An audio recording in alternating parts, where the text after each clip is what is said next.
नमः। श्रीचैतन्यमनोभीष्टं स्थापितं येन भूतले स्वयं रूप कदा मह्यं ददाति शापदन्तिकम्।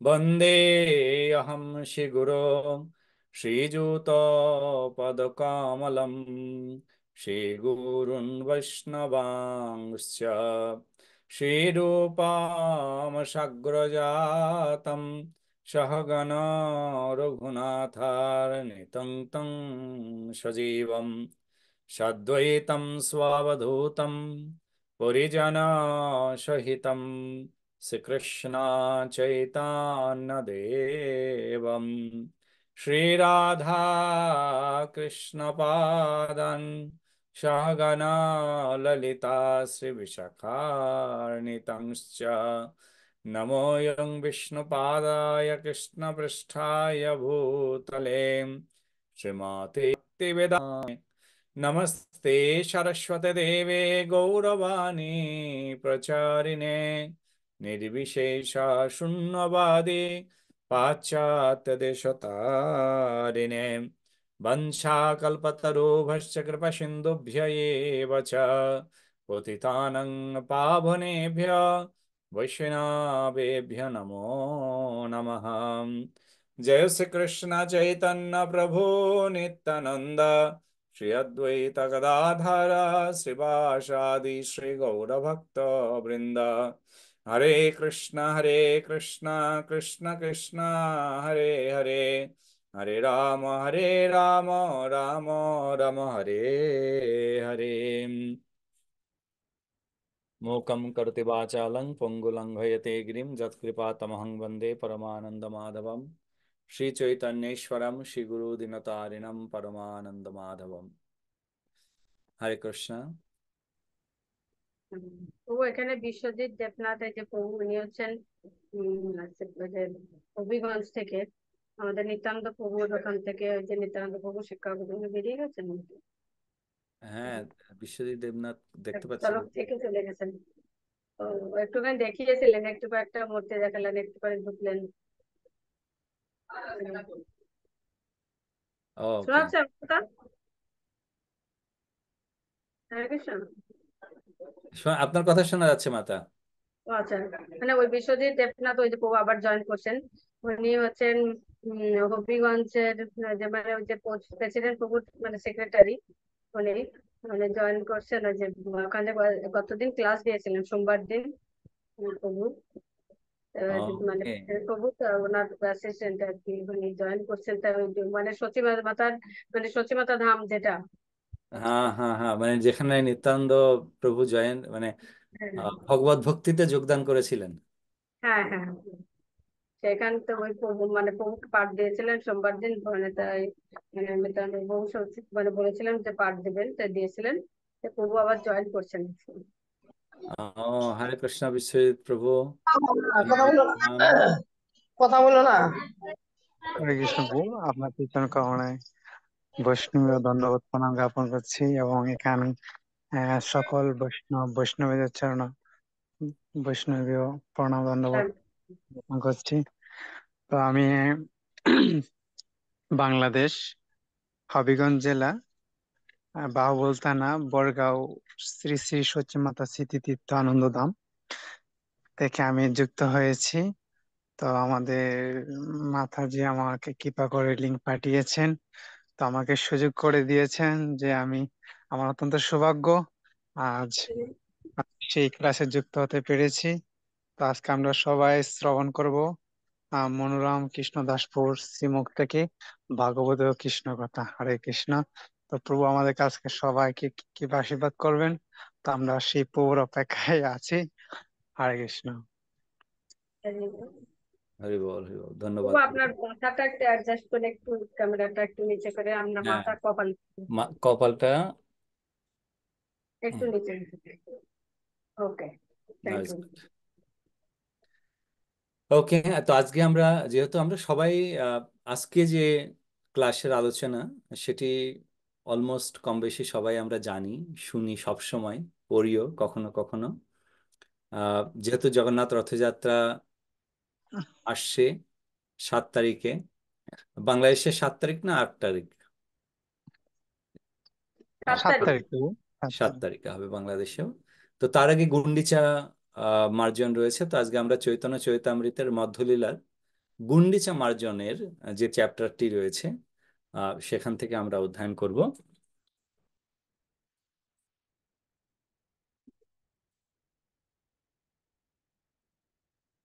তো চৈতন্য চৈতামৃত মধ্যলীলা দ্বাদশ পরিচ্ছেদ, দ্বাদশ পরিচ্ছেদে গুন্ডিচা মন্দির মার্জন সম্বন্ধে শ্রী কৃষ্ণদাস কবিরাজ গোস্বামী বর্ণনা করেছেন।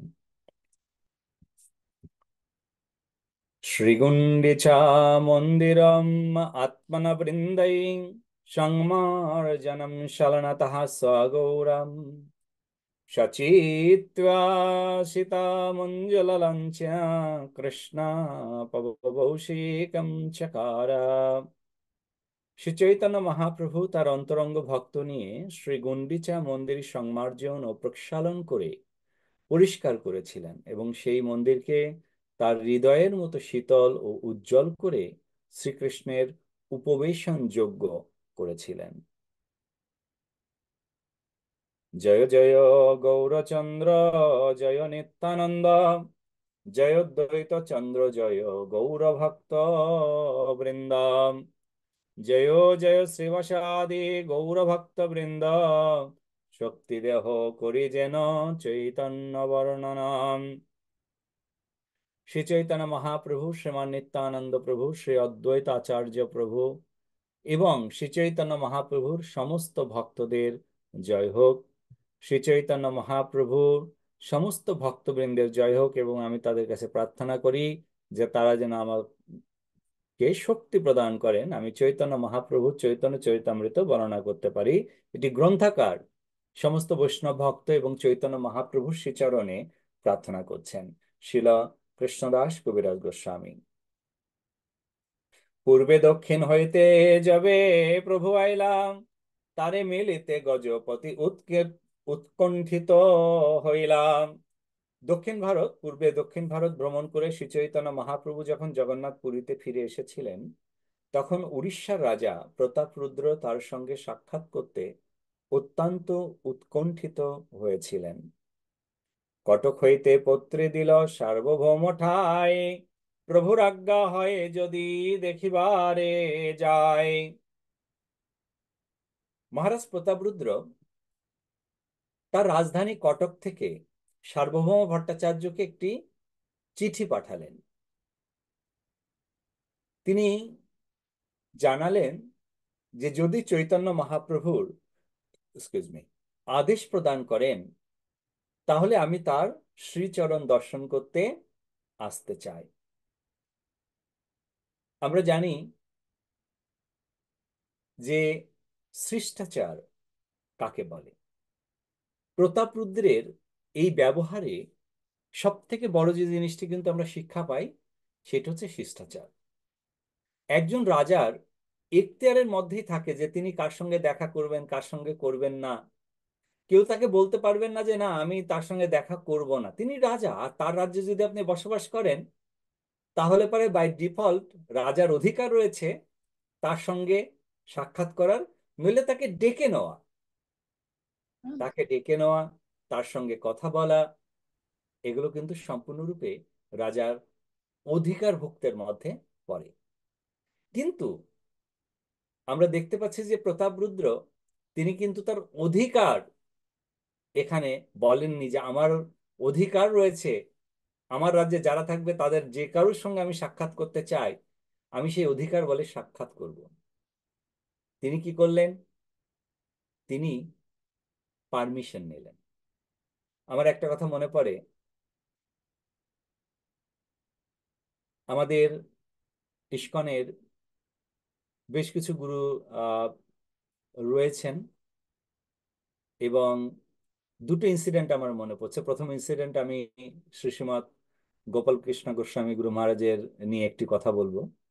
আমাদের এক বন্ধু, সে বৃন্দাবনে আমাদের যে কৃষ্ণ বলরাম মন্দির রয়েছে সেই মন্দিরেতে আজীবন সদস্য, লাইফ মেম্বার, সেই অফিসে তিনি সেবা করতেন। তো একদিন তিনি অফিসে বসে আছেন, সেবা করছেন।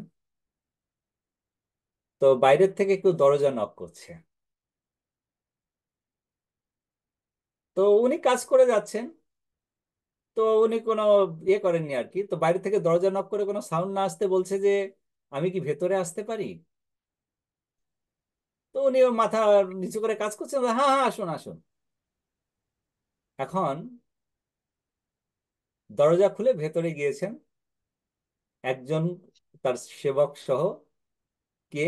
শ্রী শ্রীমৎ গোপাল কৃষ্ণ গোস্বামী গুরু মহারাজ। তিনি কে দাঁড়িয়ে আছেন ওখানে, চুপচাপ দাঁড়িয়ে আছেন, বসে বসে কাজ করে যাচ্ছে। তারপর ওনার যে সেক্রেটারি ছিল সে বলছে, হরে কৃষ্ণ প্রভু।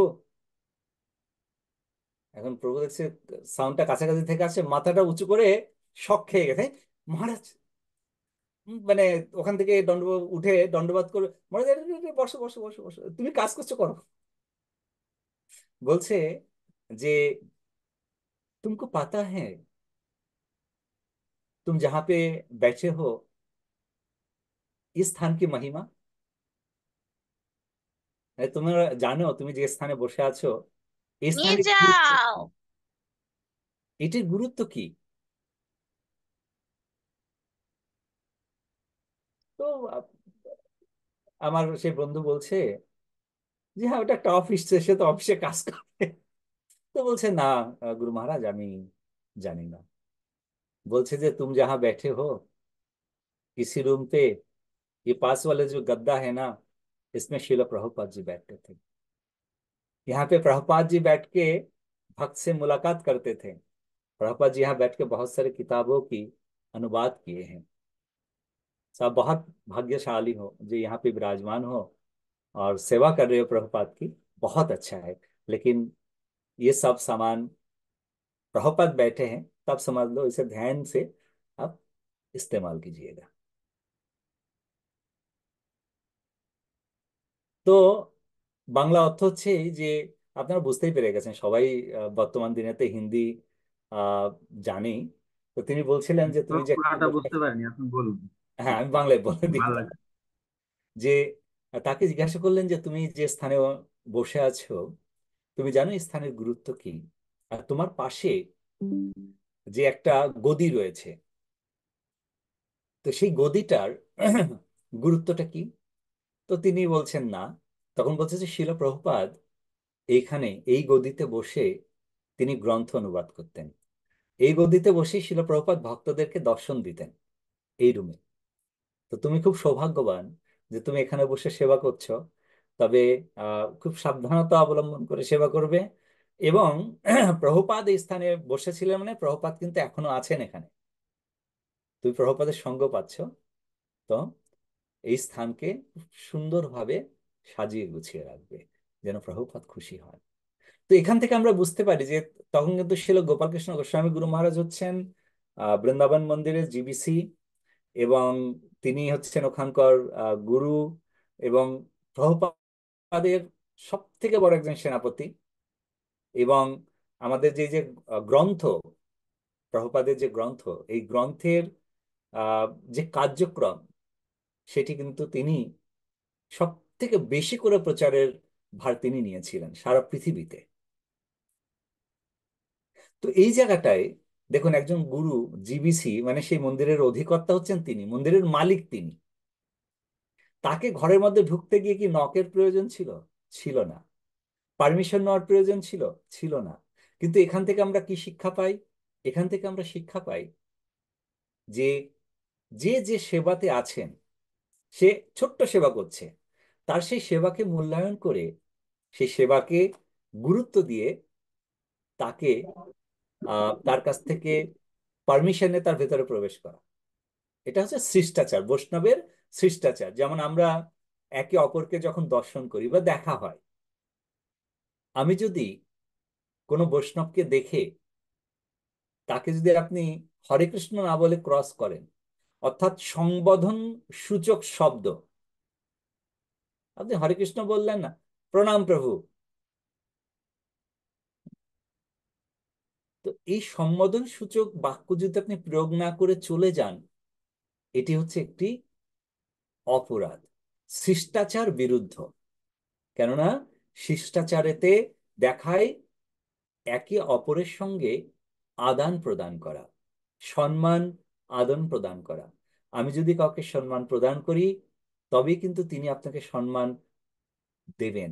আপনি যদি কাউকে সম্মান না দিয়ে আপনি আশা করেন যে আমি তার কাছ থেকে সম্মান পাবো, আমি সম্মানিত ব্যক্তি, আর তিনি হচ্ছেন ঘৃণিত ব্যক্তি, আমি কেন তাকে সম্মান দেব, সেটি হচ্ছে আমাদের ভুল ধারণা হবে। কেননা সম্মান পেতে গেলে আগে সম্মান দেওয়া আমাদের শিখতে হবে। এইখানে আমরা দেখতে পাচ্ছি যে প্রতাপরুদ্র এই জিনিসটি কিন্তু, দেখুন, আজ থেকে 500 বছর আগে, 500 বছর আগেও আমাদেরকে এই শিক্ষা দিচ্ছেন যে না,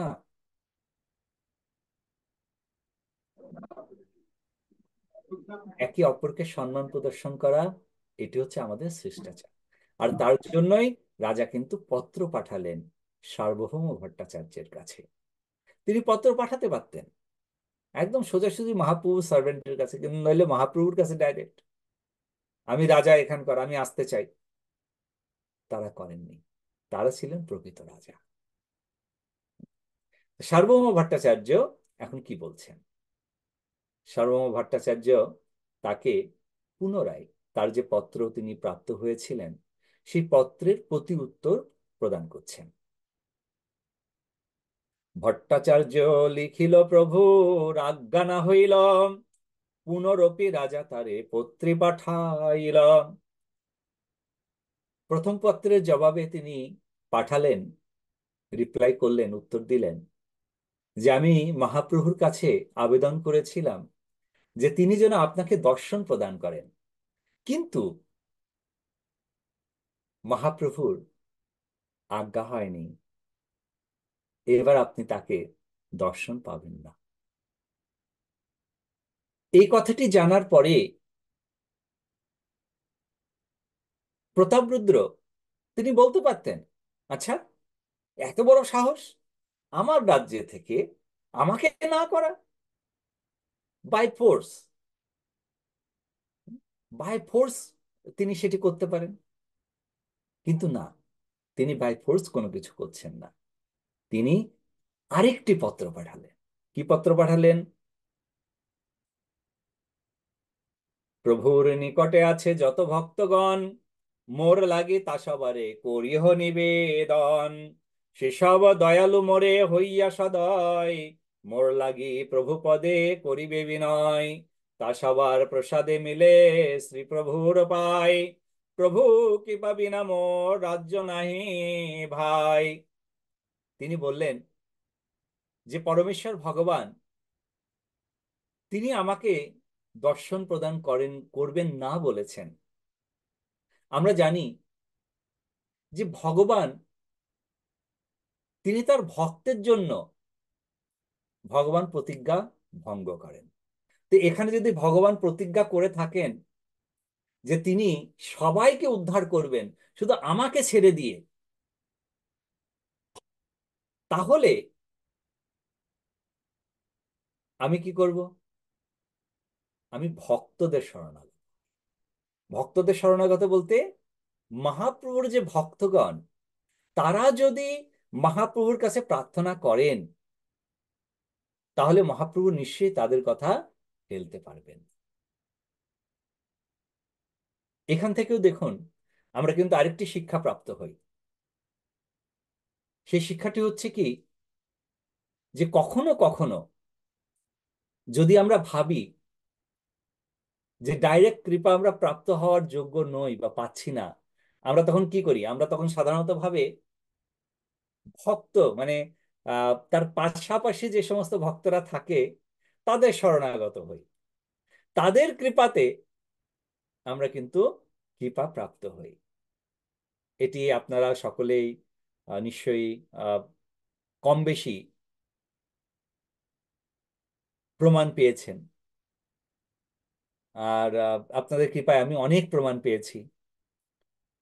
একসময় আমাদের এক গড সিস্টার দক্ষিণ সাউথ আফ্রিকা, দক্ষিণ আফ্রিকা থেকে মায়াপুর ধামে এসেছিলেন। তো গুরু মহারাজ, শিশল ভক্তি সরস্বামী গুরু মহারাজ, তিনি যখনই তাদের সাউথ আফ্রিকায় যেতেন, তার গৃহেতে, তাদেরই গৃহেতে তিনি থাকতেন। সেখানে থেকে সেখানেতে প্রচার করতেন। তারা দুইজনই স্বামী স্ত্রী ডক্টর এবং প্রচুর সেবা করতেন। তো মাতাজি, তার অনেক ইচ্ছা যে গুরু মহারাজের ব্যবহৃত কোনো দ্রব্য তিনি তার মন্দিরের পাশে গুরু মহারাজ যে রুমে থাকতেন সেই রুমেতে সবসময় রাখবেন, যেন গুরু মহারাজ আহ, প্রত্যহ আছেন সেটি তিনি ফিল করতে পারেন। তো ভয়েতে গুরু মহারাজকে তিনি কখনো বলতে পারেন নাই। যখন গুরু মহারাজ তাদের গৃহেতেও ছিলেন, ভয়েতে কোনোদিন বলেননি। কেননা পূর্বে একবার গুরু মহারাজকে বলেছিলেন, তো গুরু মহারাজ খুব তাকে আহ, তিরস্কার করেছিলেন। তো গুরু মহারাজকে আর কোনোদিন ভয় বলেন না। সুধা মায়াপুরে এসে আমাকে বলছেন যে প্রভু, এই ব্যাপার, আমি চাই যে গুরু মহারাজের ব্যবহৃত একটি ধুতি, আহ মানে একটা কাপড়ের সেট, যেটি গুরু মহারাজ ব্যবহার করেন না, আগে করতেন, এবং একটা পাদুকা যদি আমি প্রাপ্ত হই, আমার যেখানে গুরু মহারাজের রুম সেখানে আমি রাখবো। তাই আমি বললাম, মাতাজি আপনি তো গুরু মহারাজকে সরাসরি বলতে পারেন। গুরু মহারাজ আপনার গৃহে গিয়ে ওখানে থাকেন, গুরু মহারাজ এত প্রচারে আপনারা সাহায্য করেন। তো আমি বলছি, না না না না না না, গুরু মহারাজকে সরাসরি বলা যাবেন, আপনি একটু প্লিজ আমাদের জন্য একটু চেষ্টা করুন। তা আমি বললাম যে ঠিক আছে। তা আমি সময়ের অপেক্ষা করছিলাম যে কোন সময়টাতে গুরু মহারাজকে কথাটা বলা যায়। সবসময় সব কথা বলা যায় না, কেন গুরু মহারাজ কোন ভাবে থাকেন, কোন বিষয়ের উপরে গম্ভীর আলোচনাতে থাকেন, তার সম্পূর্ণ তো ঠিক 2 দিন পরেই আহ গুরু মহারাজ, জেনারেল আমরা কিছু কথা বলছিলাম মায়াপুর নিয়ে, আহ কিছু প্রচারের ব্যাপারে, মায়াপুর ধামকে নিয়ে কথা হচ্ছিল। তখন একটু গুরু মহারাজ ফ্রি মুডে ছিলেন, একদম ফ্রি মুডে। তো সেই সময়তে আমি গুরু মহারাজের কাছে অনুরোধ করি যে গুরু মহারাজ, আহ দক্ষিণ আফ্রিকা থেকে যে জয়শ্রী মাতা এসছেন, তিনি আপনার ব্যবহৃত একটি কাপড় এবং একটা জুতো তিনি চান, তাকে কি আমরা দিতে পারি আপনার একটি ব্যবহৃত কালো কাপড় এবং জুতো? তিনি সেটি তার গৃহেতে রাখতে চান। তো গুরু মহারাজ আমাদের মুখের দিকে তাকিয়ে হাসছেন। মানে গুরু মহারাজকে পূর্বে চেয়েছিল, তো গুরু মহারাজ না করছে। তো গুরু মহারাজ তখন কিছু বলেননি, কিছু বলেননি, জাস্ট হেসেছেন। পরে যখন আমি গুরু মহারাজকে লাঞ্চ সার্ভ করছি মায়াপুরে, তখন গুরু মহারাজ বলছেন, মনোরম কৃষ্ণ, তুমি বলছিলে যে মাতাজিকে ধুতি আরে, ঠিক আছে দিয়ে দিও। তা আমি বিকেল বেলাতে যখন তিনি এলেন, আমি পুরো রেডি করে রেখেছিলাম, আমি তার হাতে দিলাম। গুরু মহারাজের সামনে, গুরু মহারাজ বসেছিলেন, তার সামনে তাকে হাতে দিলাম। মানে একটা অপূর্ব অনুভূতি সে ভক্তের হয়।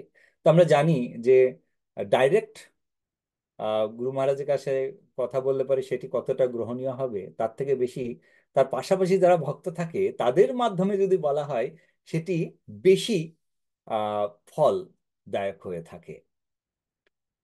আহ প্রতাপরুদ্র কিন্তু সেই ফর্মুলাই কিন্তু তিনি এখানে ব্যবহার করছেন, যে মহাপ্রভু ডাইরেক্টলি তো না করেছেন, তা আমার জন্য মহাপ্রভুর কাছাকাছি যারা ভক্তরা থাকেন তাদের কাছে প্রার্থনা। মহাপ্রভুর একজন ভক্ত শ্রীবাস ঠাকুরের চরণে অপরাধ করার ফলে সর্বাগ্রে তার কুষ্ঠরোগ হয়েছিল, এবং তিনি কৈলাস, অর্থাৎ কাশী, কৈলাস নয় কাশী, কাশীতে প্রবেশ করতে চেয়েছিলেন সেই আহ অসুস্থ শরীর নিয়ে। কিন্তু শিব শম্ভু, তার আরাধ্য দেব, তাকে কাশী থেকে ঢুকতেই দেননি। কাশীর সীমানার আগের থেকে তাকে বের করে দিয়েছেন যে না, তুমি ফিরে যাও, কেন তুমি বৈষ্ণব অপরাধী। তিনি পরবর্তীতে যখন মহাপ্রভুর কৃপাপ্রাপ্ত হলেন শ্রীবাস ঠাকুরের কৃপায়, তখন কিন্তু তিনি কি করলেন, তিনি সর্বপ্রথম যে কাজ করলেন না, বৈষ্ণবদের বন্দনা করতে শুরু করলেন। কি নাম ছিল সেই ভক্তের? দেবকী নন্দন। দেবকী। মানে বৈষ্ণব অপরাধ যখন মুক্ত হওয়ার পরে এই নাম হয়েছে। রাইট। আর তার আগে নাম ছিল কি তার? হরে কৃষ্ণ প্রভু, প্রণাম।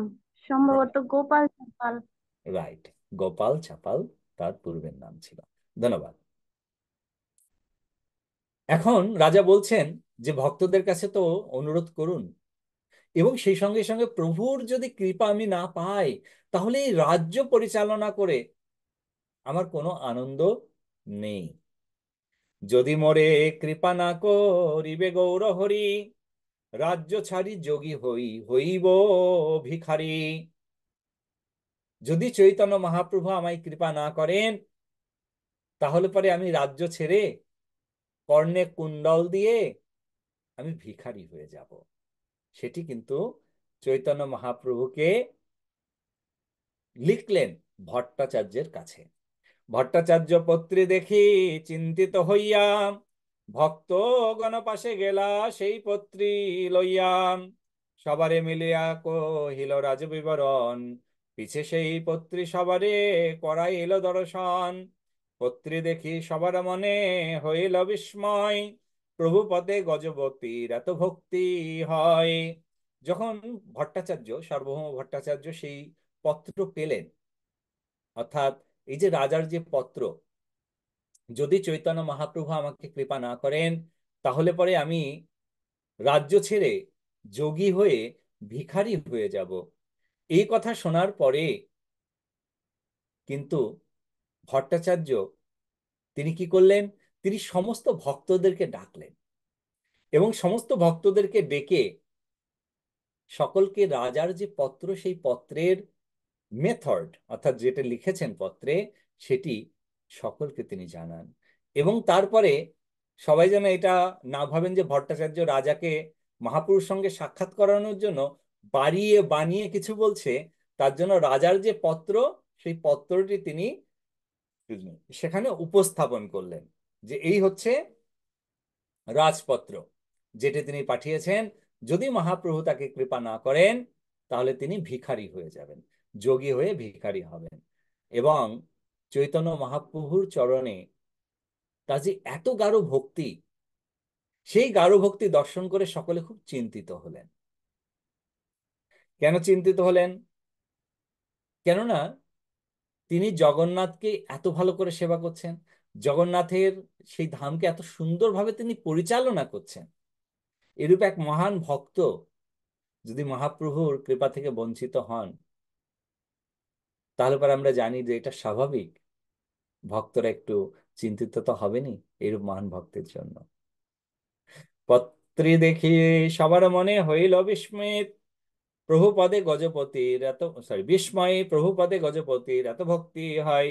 সবে কহে প্রভু তারে কভু নামে লেবে, আমি সব কহি যদি দুঃখ সে মানিবে। সার্বভৌম কহে সবে চলো একবার, মিলিতে না কহিব কহিব রাজ ব্যবহার। এত বলেই সবে গেলা মহাপ্রভু স্থানে, কহিতে উন্মুখ সবে না কহি বচনে। প্রভু কহে কি করিতে সবার আগমন, দেখিতে কহিতে চাহো না কহ কি কারণ। তো সবাই মিলে বলছেন যে আমরা সকলে মিলে চৈতন্য মহাপ্রভুকে একবার বলি যে রাজা এইভাবে করে যে তিনি বলেছেন যে তিনি যদি মহাপ্রভু দর্শন না পান, তাহলে তিনি ভিখারি হয়ে যাবেন। এখন সবাই ভাবছেন যে কি করে তারা বলবেন মহাপ্রভুকে।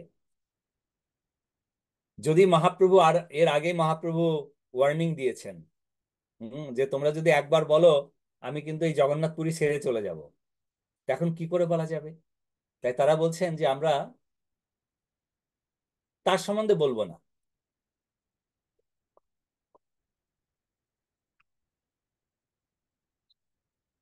তার সম্বন্ধে বলবো না বলতে, আমরা গজপতির অনুরোধ সম্বন্ধে বলবো না, তবে আমরা গজপতির যে ভগবত সেবা, তিনি যে ভগবানের সেবা কি রূপে করছেন, তার গুণাবলী আমরা মহাপ্রভুর কাছে নিবেদন করি। সকলে গিয়েছেন মহাপ্রভুকে কিছু বলার জন্য, কিন্তু কারুর মুখ থেকে কোনো শব্দ প্রবাহিত হচ্ছে না, বের হচ্ছে না। মহাপ্রভু তাদেরকে দেখে বলছেন যে কি ব্যাপার, তোমরা সকলে একসঙ্গে এখানে এসেছো, নিশ্চয়ই কোনো কারণ আছে, তোমরা নিশ্চয়ই কিছু বলতে চাও আমাকে, বলো বলো কি বলতে চাও। কিন্তু তোমরা বলতে এসেছো কিন্তু তোমরা বলতে পারছো না। তোমরা বলো, নির্ভয়ে বলো কি বলতে চাও। নিত্যানন্দ কহে তোমায় চাহি নিবেদিতে, না কহিলে রহিতে নারী, কহিতে ভয় চিত্তে। এখন সবাই তো চুপচাপ, ভয়েতে জড়সড়। একজন আছেন যিনি নির্ভয়েতে মহাপ্রভুর সঙ্গে কথা বলতে পারেন, আর তিনি হচ্ছেন নিত্যানন্দ প্রভু। এখন নিত্যানন্দ প্রভু হাত জোড় করে বলছেন যে দেখুন, আপনাকে তো আমরা কিছু বলতে চাই, কিন্তু আপনাকে না বলে থাকতে পারছি না। তো আপনাকে বলবো, আমার হৃদয় মানছে না, কেন হৃদয়ে আমি ভয় পাচ্ছি। যজ্ঞ যজ্ঞ তোমার সব চাহে নিবেদিতে, তোমা না মিলিলে রাজা চাহে যোগী হইতে। কন্যা মুদ্রা লই মুই হইব ভিখারি, রাজ্য ভোগ নহে চিত্তে বিনা গৌর হরি।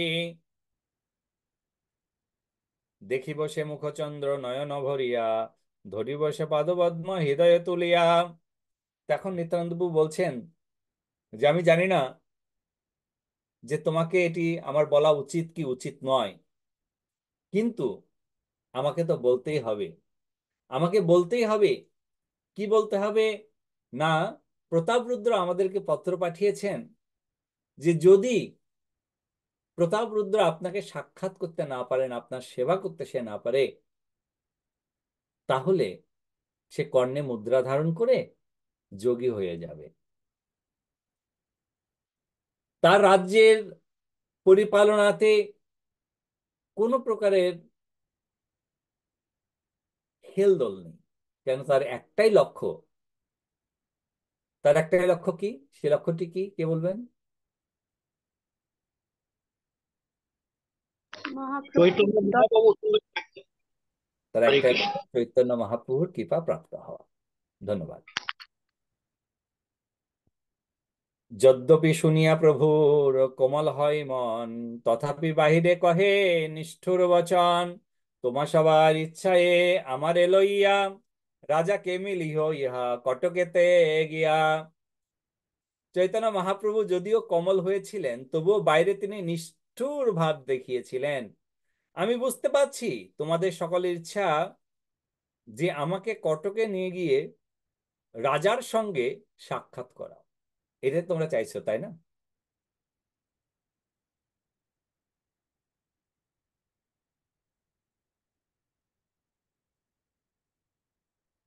শিলা প্রভুপাদ সুন্দর একটি ছোট্ট তাৎপর্য দিয়েছে, সেটা একটু পড়ি।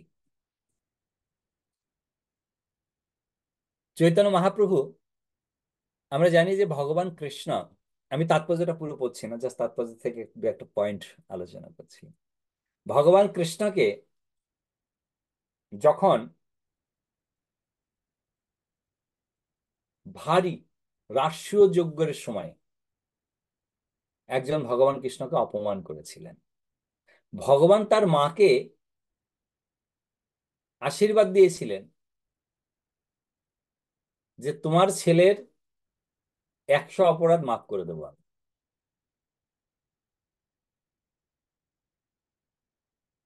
কে ছিলেন সেই ব্যক্তিত্ব? শিশুপাল। শিশুপাল। একদম সুন্দর মনে আছে, শিশুপাল। তো শাস্ত্রে বলছেন যে শিশুপাল ভগবানের চরণে অপরাধ করেছিলেন।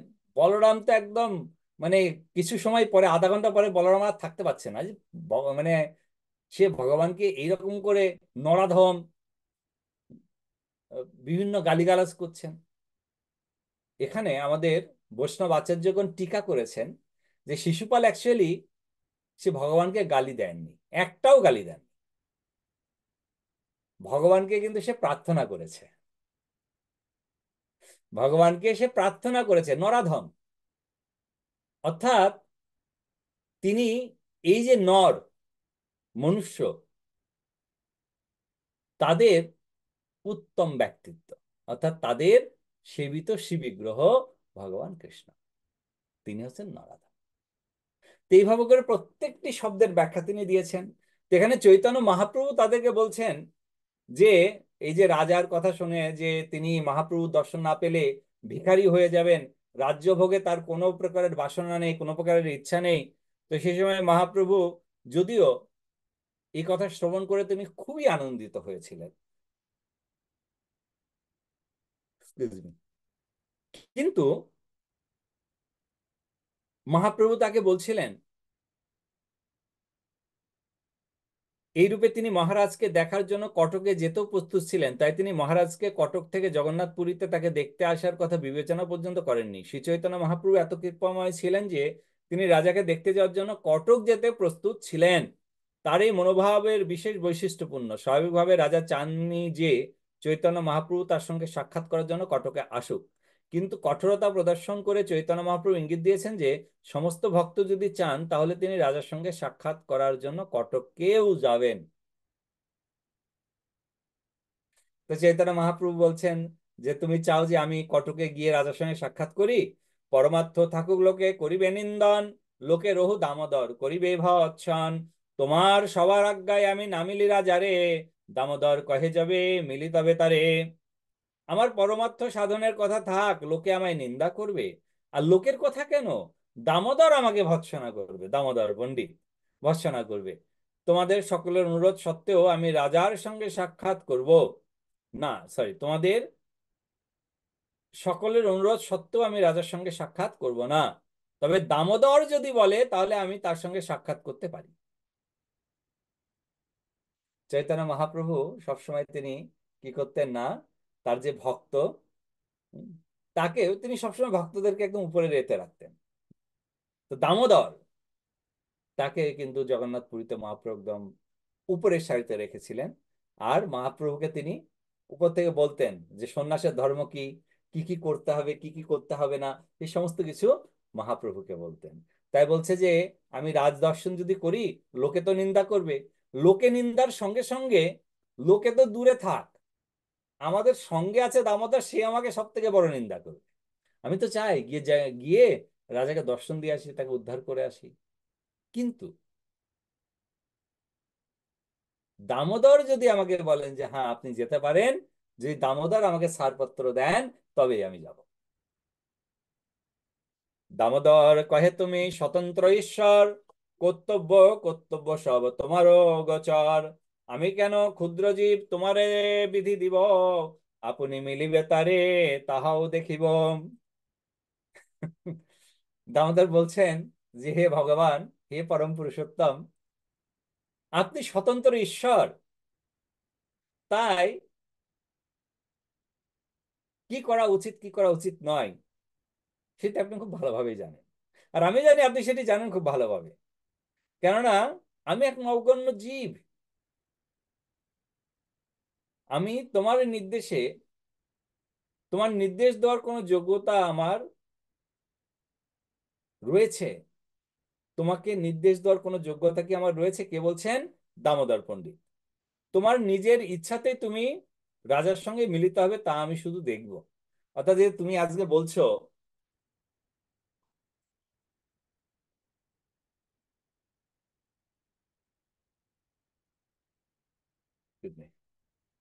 তুমি আজকে বলছো যে আমি পারমিশন দিলে তবেই তুমি যাবে চৈতন্য মহাপ্রভুকে দর্শন করতে, সরি, রাজাকে দর্শন করতে।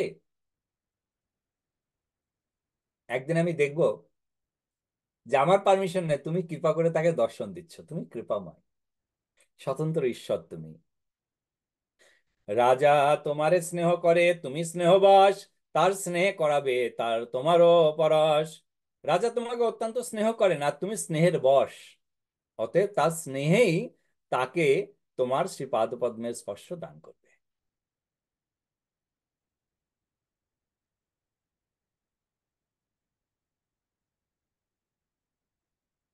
ওকে, আমরা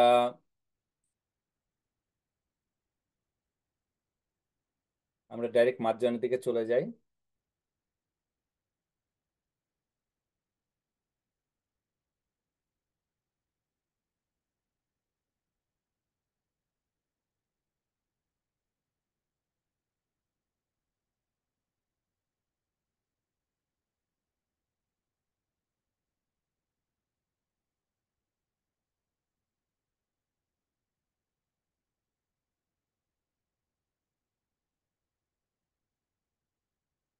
ওকে। এই মতো নানা রঙ্গে কতদিন গেল, জগন্নাথের রথযাত্রা নিকট হইল। প্রথমে কাশী মিশ্রে প্রভু বলাইল, পরিছা পাত্র সার্বভৌমে বলাইয়া আনিল। তো এইভাবে করে চৈতন্য মহাপ্রভু তার ভক্তের সঙ্গে লীলাবিলাস করতে করতে জগন্নাথ দেবের রথযাত্রা কাছাকাছি চলে এসেছে। তো সেই সময় রথযাত্রা কাছাকাছি আসতে চৈতন্য মহাপ্রভু কাশী মিশ্রকে ডাকলেন এবং পরিছাপাত্র মানে প্রধান পুরোহিত, এবং সার্বভৌম ভট্টাচার্য, যিনি হচ্ছেন সকলের গুরু সেখানে, এবং তিনি হচ্ছেন রাজার থেকে রিপ্রেজেন্টেটিভ সেই মন্দির পরিচালনা করার জন্য, তাকে ডেকে আনলেন। তিনজন পাশে প্রভু হাসিয়া কহিল, গুন্ডিচা মন্দির মার্জন সেবা মাগে নিল। এই তিনজন হচ্ছে অ্যাকচুয়ালি মন্দিরের প্রধান। হুম। তো তারা মন্দিরের টোটাল যে সেবা কার্য, সেই সেবা কার্যগুলো তারা দেখাশোনা করেন। তো সেই সেবা কার্য দেখাশোনা করার ফলে মহাপ্রভু কি করলেন না, মহাপ্রভু তাদের কাছ থেকে সেবা মেগে নিলেন, যে আমি এই সেবা করতে চাই। তো কি সেবা মাগলেন? পরিচা কহে আমি তোমার, পরিচা কহে আমি সব সেবক তোমার, যে ইচ্ছা তোমার, যে তোমার ইচ্ছা সেই কর্তব্য আমার। পরিচা বলছেন, এক্সকিউজ মি, যে আপনি যে সেবার কথা বলছেন সেটা আপনারই হয়ে গেল, কেননা চৈতন্য মহাপ্রভুর জন্য প্রতাপ রুদ্র আমাকে স্পেসিফিক্যালি বলেছেন যে মহাপ্রভুর যে সেবার প্রয়োজন বা মহাপ্রভু যা করতে চাই তাকে যেন সেই সমস্ত দ্রব্য প্রদান করা হয় ইমিডিয়েটলি, দুবার চিন্তা না করে ইমিডিয়েটলি তাকে দেওয়া হয়। তো এই যে গুন্ডিচা মার্জন এখানে একটু বর্ণনা করা হয়েছে যে গুন্ডিচার অবস্থান কোথায়, আর বর্তমান দিনে তো সকলেই জানেন। তথাপিও গুন্ডিচা জগন্নাথ মন্দিরের উত্তর পূর্ব দিকে প্রায় 2 মাইল দূরে অবস্থিত। রথযাত্রার সময় জগন্নাথ 1 সপ্তাহের জন্য সেখানে যান, তারপরে আবার তিনি মূল মন্দিরে প্রত্যাবর্তন করেন। ফলশ্রুতিতে জানা যায় মহারাজ ইন্দ্রদ্যুম্নের পত্নীর নাম ছিল গুন্ডিচা দেবী। প্রামাণিক শাস্ত্রগ্রন্থেও গুন্ডিচা মন্দিরের উল্লেখ রয়েছে। গুন্ডিচা প্রাঙ্গণটি দৈর্ঘ্যে 268 হাত এবং প্রস্থে 215 হাত। মূল মন্দিরের মূল মন্দিরের দৈর্ঘ্য 36 হাত এবং প্রস্থে 30 হাত। নাট মন্দিরের দৈর্ঘ্য 32 হাত এবং প্রস্থে 30 হাত। তো গুন্ডিচার ব্যাখ্যা যে তার কত বড় এরিয়া। এখন মহাপ্রভু যদি এই সমস্ত এরিয়াকে পরিষ্কার করতে চান তাহলে কত ভক্ত লাগবে, কত ঝাড়ু লাগবে, কত ঘোড়া লাগবে জলের জন্য। তাই মহাপ্রভু বলছেন যে আমার যে সমস্ত জিনিস লাগবে আমি বলছি তোমাকে লিস্ট। তোমার যোগ্য সেবা নহে মন্দিরে মার্জন, এই এক লীলা করো সে তোমার মন। তথাপিও রাজার পরিছা অর্থাৎ হেড পূজারী বলছেন যে মহাপ্রভু এই সেবা কার্য আপনার যোগ্য নয়, আপনি পরম পুরুষোত্তম, আপনি কেন এই ঝাড়ু ঝাপাই দেবেন, ঝাড়ু দেবেন, পরিষ্কার করবেন? আপনি অন্য কিছু করুন, অথবা এটা হচ্ছে আপনার কোনো একটা লীলা হতে পারে বলে আমি বুঝতে পারছি। কিন্তু ঘট সংমার্জনে বহুত চাহিয়ে, আজ্ঞা দেহ আজি সব ইহানি গিয়ে। নতুন 100 ঘট শত সংমার্জনী, পরিছা আনিয়া দিল প্রভুর ইচ্ছা জানি। তো পরিছা মহাপ্রভুকে বলেছিলেন যে হে পরমেশ্বর ভগবান, আপনি অনুগ্রহ করে আপনি অনুগ্রহ করে কি করুন না, আমাদের সেবা গ্রহণ করুন। আর এখানে চৈতন্য মহাপ্রভু তিনি যা যা চেয়েছেন, সেই রাজার যে পরীক্ষা, সমস্ত দ্রব্য তার সামনে নিয়ে এসে দিলেন, যে এই দ্রব্য দিয়ে আপনারা মহাপ্রভুর যে রত্নবেদী সেটিকে পরিষ্কার করুন। আর দিন প্রভাতে লইয়া নিজগণ, শ্রীহস্তে সবার অঙ্গে লেপিলা চন্দন, শ্রীহস্তে দিলা সবারে এক এক মার্জনী, সবগণ লইয়া প্রভু চলিলা আপনি। নেক্সট ডে অর্থাৎ পরবর্তী দিন প্রাতকালে সমস্ত ভক্তগণ একত্রিত হয়েছে একটি জায়গাতে। সেখানে মহাপ্রভু তার নিজ হস্তে সকলের কপালে তিলক দিলেন, চন্দন দিলেন, চন্দন লেপে দিলেন। আচ্ছা, এই যে চন্দন কেন লেপলেন? সাধারণত আমরা কপালে চন্দন কেন দিই? দুটি কারণ।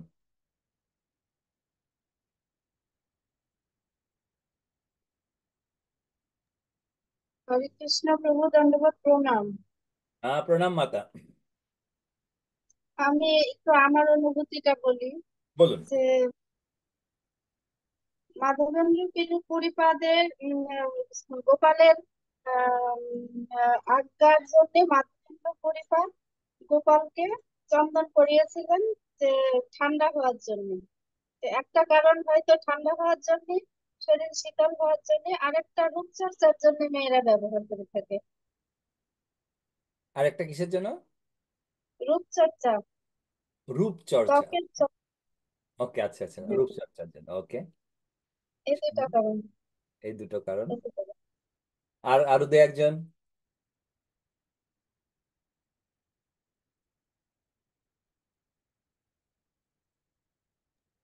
চন্দন মঙ্গল সূচক। আহ, আহ, মঙ্গল দ্রব্য। সূচক একটি দ্রব্য যেটি গাত্রে লেপন করা হয় এবং শরীরকে শীতল করে। এই হচ্ছে দুটো, তাই তো? হ্যাঁ, ও, ঠিক আছে। আর কেউ? হরে কৃষ্ণ প্রভু, আমি আমার এই জানি যেটুক এই ক্ষুদ্র ইয়াতে, যেটা শরীর ঠান্ডা রাখার জন্য। হুম। কৃষ্ণ একবার বলছিল যে আমার শরীর জলে আমাকে চন্দন ইয়া দিয়া শরীর নিয়ে আসো, আমার গায়ে লেপন করো। হরে কৃষ্ণ প্রভু। ওকে,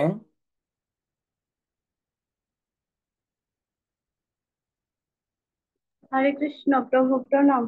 প্রণাম মিনতি মাতা। প্রভু, চন্দন এই আমি একটা ইয়েতে শুনছিলাম যে কমলাপতি প্রভুর মানে চন্দন কখন, যে চন্দন যাত্রায় আমরা ভগবানকে যে চন্দন প্রত্যেক দিনে 21 দিন দেয় ভক্তরা, সেটা রাধা মাধব বা নৃসিংহদেব, জগন্নাথ, যাই হোক ওনাদের কোনো চন্দন, সেটা হয়তো বা আহ মঙ্গল বা কৃপা, ভগবানের আশীর্বাদ প্রাপ্ত হওয়ার জন্য, এই জন্যও হইতে পারে। আমি তো প্রভু অনুমানে বললাম, আমি জানি না। হরে কৃষ্ণ প্রভু, প্রণাম। প্রণাম প্রণাম। ওকে, নট এ প্রবলেম। আমরা মানে আপনাদের নিজস্ব উপলব্ধি বা অনুমান করে বলার জন্যই বলেছিলাম। আর কেউ বলবেন? ফাইনাল।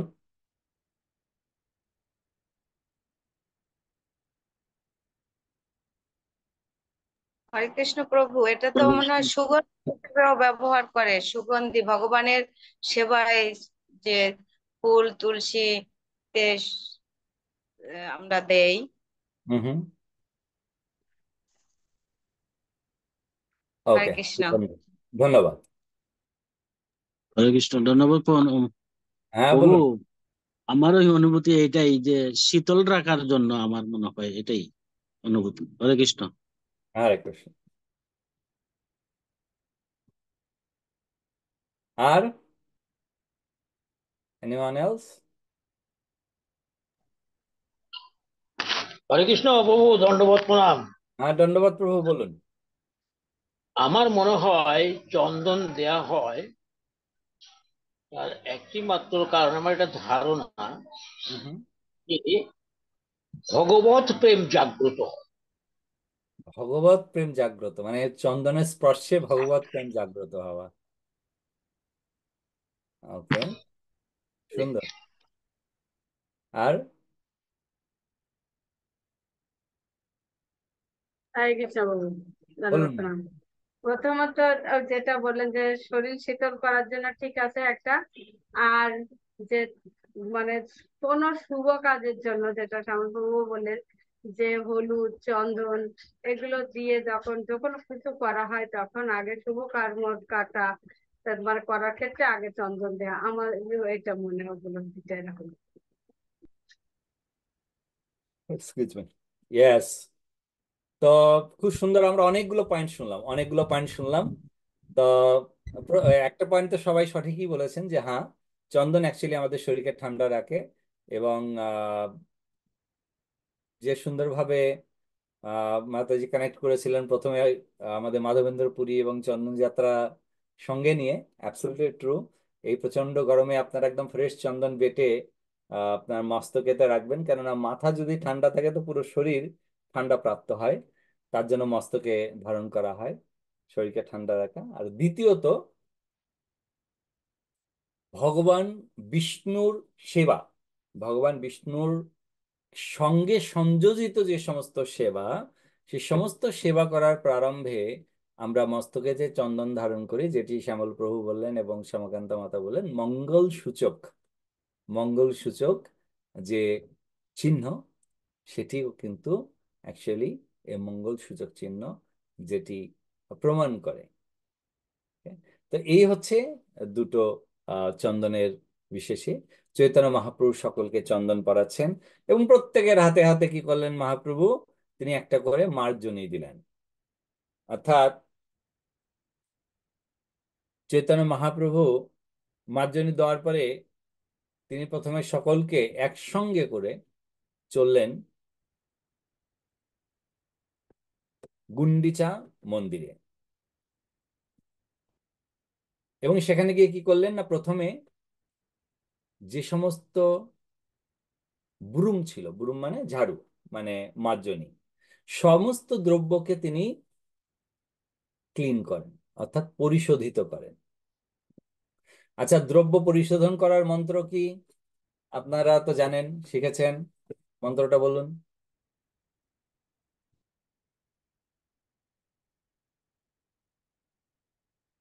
ভগবানকে ঘরে ভোগ লাগালে পরে কি করে শোধন করেন?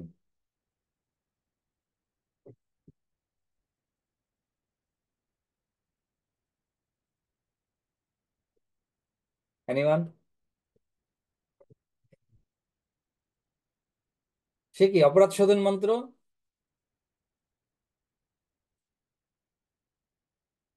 আপনারা জানেন, ওম তদ্বিষ্ণু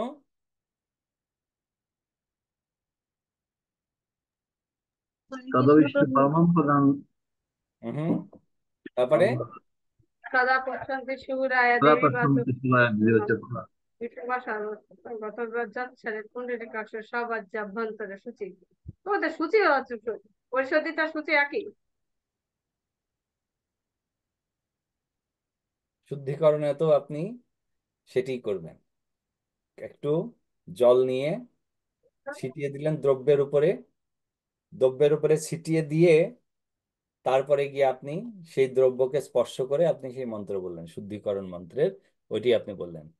হ্যাঁ, ওম অপবিত্র পবিত্র বা সর্বাবস্থাম গত বিভাজস্মৃত পুণ্ডরীকাক্ষা সাবার্যাভ্যন্তর শুচি অরুম তদ্বিষ্ণু পরমং পদম সদা পশ্যন্তি সূর্যাদেব চক্ষুষাততম তদ্বিপ্রসে বিবরণাবজগ্রীপং শান্তিতে বিষ্ণুর যৎ পরমং পদম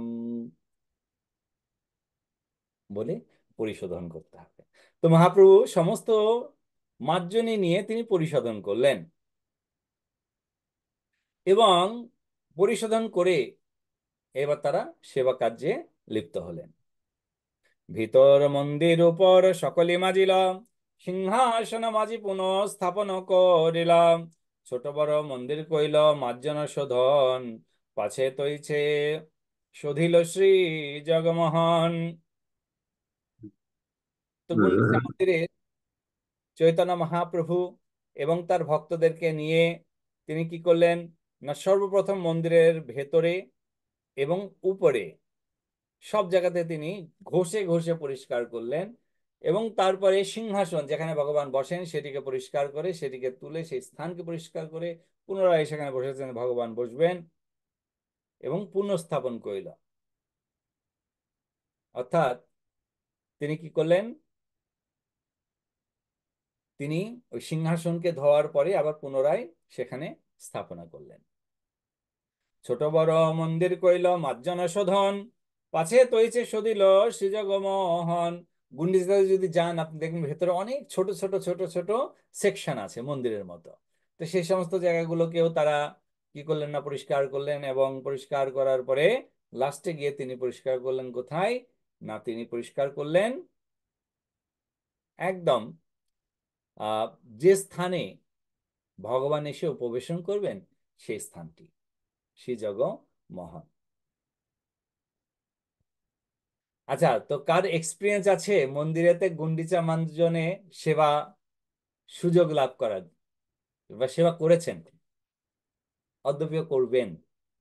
কার এক্সপিরিয়েন্স আছে একটু বলুন। এনিওয়ান? বাবু নাই নাই বলিছে এক্সপিরিয়েন্স বাবু। আমরা এমনি যখন যেহেতু এখন মন্দিরের কাছে এখন একটা সুযোগ কিছুটা পাই আর কি। অনেকের আহা, দিন গেলে এখন মানে যখন তখন মন্দিরে এখন যখন তখন ডাক দেয় একটু সেবা করে যান, বা রাধারানীর রান্নাঘরে সেদিন একাদশী দিন এখন জগন্নাথ কিভাবে কিবা করলেন, রাধারানী কিভাবে কৃপা করলেন, যে একটু সেবা যেন হঠাৎ গেছে যে সবজি রাতে, তখন আমাকে ডাকলো একটু জগন্নাথ সে মানে রাধারানীর রান্নাঘরে এসে একটু রান্না করে দিয়ে যেতে। তো এরকম সুযোগ এখন কাছাকাছি এই জন্য সুযোগ হয় প্রভু। আগে যারা দূরে, আর ম্যাক্সিমাম প্রত্যেকেই দূরে মন্দির থেকে, অর্থাৎ আমার মনে হয় না কারোর এই এই সুযোগ কারোর হয়েছে বলে। আচ্ছা। তো প্রত্যেকে দূরে বলতে কত কত দূরে? আপনারা যখন ঢাকাতে ছিলেন তখন এই গুন্ডিচা মার্জনের সময় যেতেন না মন্দিরে? হ্যাঁ বাবু, গিয়েছিলাম। মানে সেই নো ভ্যাকান্সি নো চান্স সেরকম বলে না, সেই রকম হয়ে গেছিল। মানে আমরা যখন গেছি ধরুন আমরা সকাল আমাদের বাড়ির কাজ সেরে, বাড়ির কাজ বিয়ের কাজ সেরে সবকিছু সেরে যখন যাই আমরা, তখন মার্জন হয় সব জায়গা, সবাই করে এত এত লোক হয়ে যায়, সেই লোকের ঠেলাঠেলি এমন অবস্থা, তখন ওর ভিতর নো চান্সে বললাম না, এই জন্য যে তোকে দেখেছি, ভগবানকে দর্শন করছি, কিন্তু আমি আমার পাশ দিয়েই ঠেলে নিয়ে চলে যাচ্ছে যে মা তারা দ্রুত এত, ও আমাদের কোনো নো বললাম না নো চান্স। আর করতে গেলেও তখন দেখা গেল পরিস্থিতিটাও একটু কম, এই জন্য অতটা আমি এখানে এখন যেরকম বললাম না, অটো আসে মাথা দিয়ে আসেন শাসন শিখে আগে একটু সেবা করে যান তো। এখন এই আসার সময় আমার ক্লাস আছে, আমি চলে আসছি, মাথা বলতেছে কি একটু সেবা আছে মন্দিরে, একটু থাকবে না? মাথা দিয়ে সরি, আমি কখনো সেবাই না বলি না, কিন্তু আমার বাসার সেবা আছে, যে তোমার যে ভগবানকে ভোগ দিতে হবে, ভোগসাই দিতে হবে, আমার রাত্রে ক্লাস আছে, এই জন্য আমি এখন এখনকার সেবাটা করতে পারি। হুম, হুম। এছাড়া আমি কখনো সাধারণত কোনো সেবাতে না বলি না, কিন্তু আমার রাত্রে 8টার পরে আর কখনো কোনো সেবা দিলে আমি তখন আর পারি না। 8টার আগে আমি অনেক সেবা করতে পারবো, আর সকালে 10টার পর অফিস ডে হলে 10টার পরে 1:30 2টো পর্যন্ত করতে পারবো, নো প্রবলেম, করে দিতে পারবো। যত সেবা দিতে পারেন তখন করতে পারো, কিন্তু এই টাইমটা আমি আমি মানে অপারক, কারণ আমার ক্লাসটা যদি আর কেউ পরিচালনা করতো বা কিছু করতো, তাহলে আমি এতটা ইয়ে করতাম না, যে না মন্দিরের সেবা আছে, মহারাজের ক্লাস চলছে, তা সেটা পাঠটা শুনতে বলছে, তাও আমি ড্র করে দিয়ে আমাদের এই ক্লাসের জন্য আমি চলে আসি, এই জন্য এটা হয় না বলুন। ওকে, যাক ভালো। তো শুধুমাত্র মন্দিরে গিয়ে গুন্ডিচা পরিষ্কার নয়, আপনার গৃহেতে যাদের যাদের ঘরেতে ভগবান আছেন, আপনাদের ঘরটাও কিন্তু গুন্ডিচা। তো সেই গুন্ডিচা মার্জনের দিনে আপনার ঘরে তো মহা ক্লিন করবেন এবং নামিয়ে দেবেন গুন্ডিচা পরিষ্কার। গুন্ডিচা মার্জন সেই যেটা মন্দিরে সময় দিবেন, সেই সময়টা আপনার গৃহেতে দেবেন, এবং সেই সময়টা দেবেন হচ্ছে পরিষ্কারের জন্য।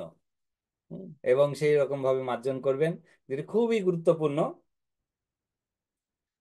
তো চারিদিকে চৈতন্য মহাপ্রভুর ভক্তগণ একসঙ্গে করে তারা মার্জন করছেন, চারিদিকে শতভক্ত সংমার্জনী করে, আপনি শোধেন প্রভু শিখানো সবারে, প্রেমোল্লাসে শোধেন লয়েন কৃষ্ণ নাম, ভক্তগণ কৃষ্ণ কহে করে নিজ কাম, ধূলি ধূসর তনু দেখিতে শোভন, কাহা কাহা অশ্রু জলে করে সংমার্জন। তো কিভাবে করে ভক্তরা এই গুন্ডিচা মার্জন করছেন? যে চারিদিকে শত শত ভক্ত তারা ঝাড়ু দিচ্ছেন,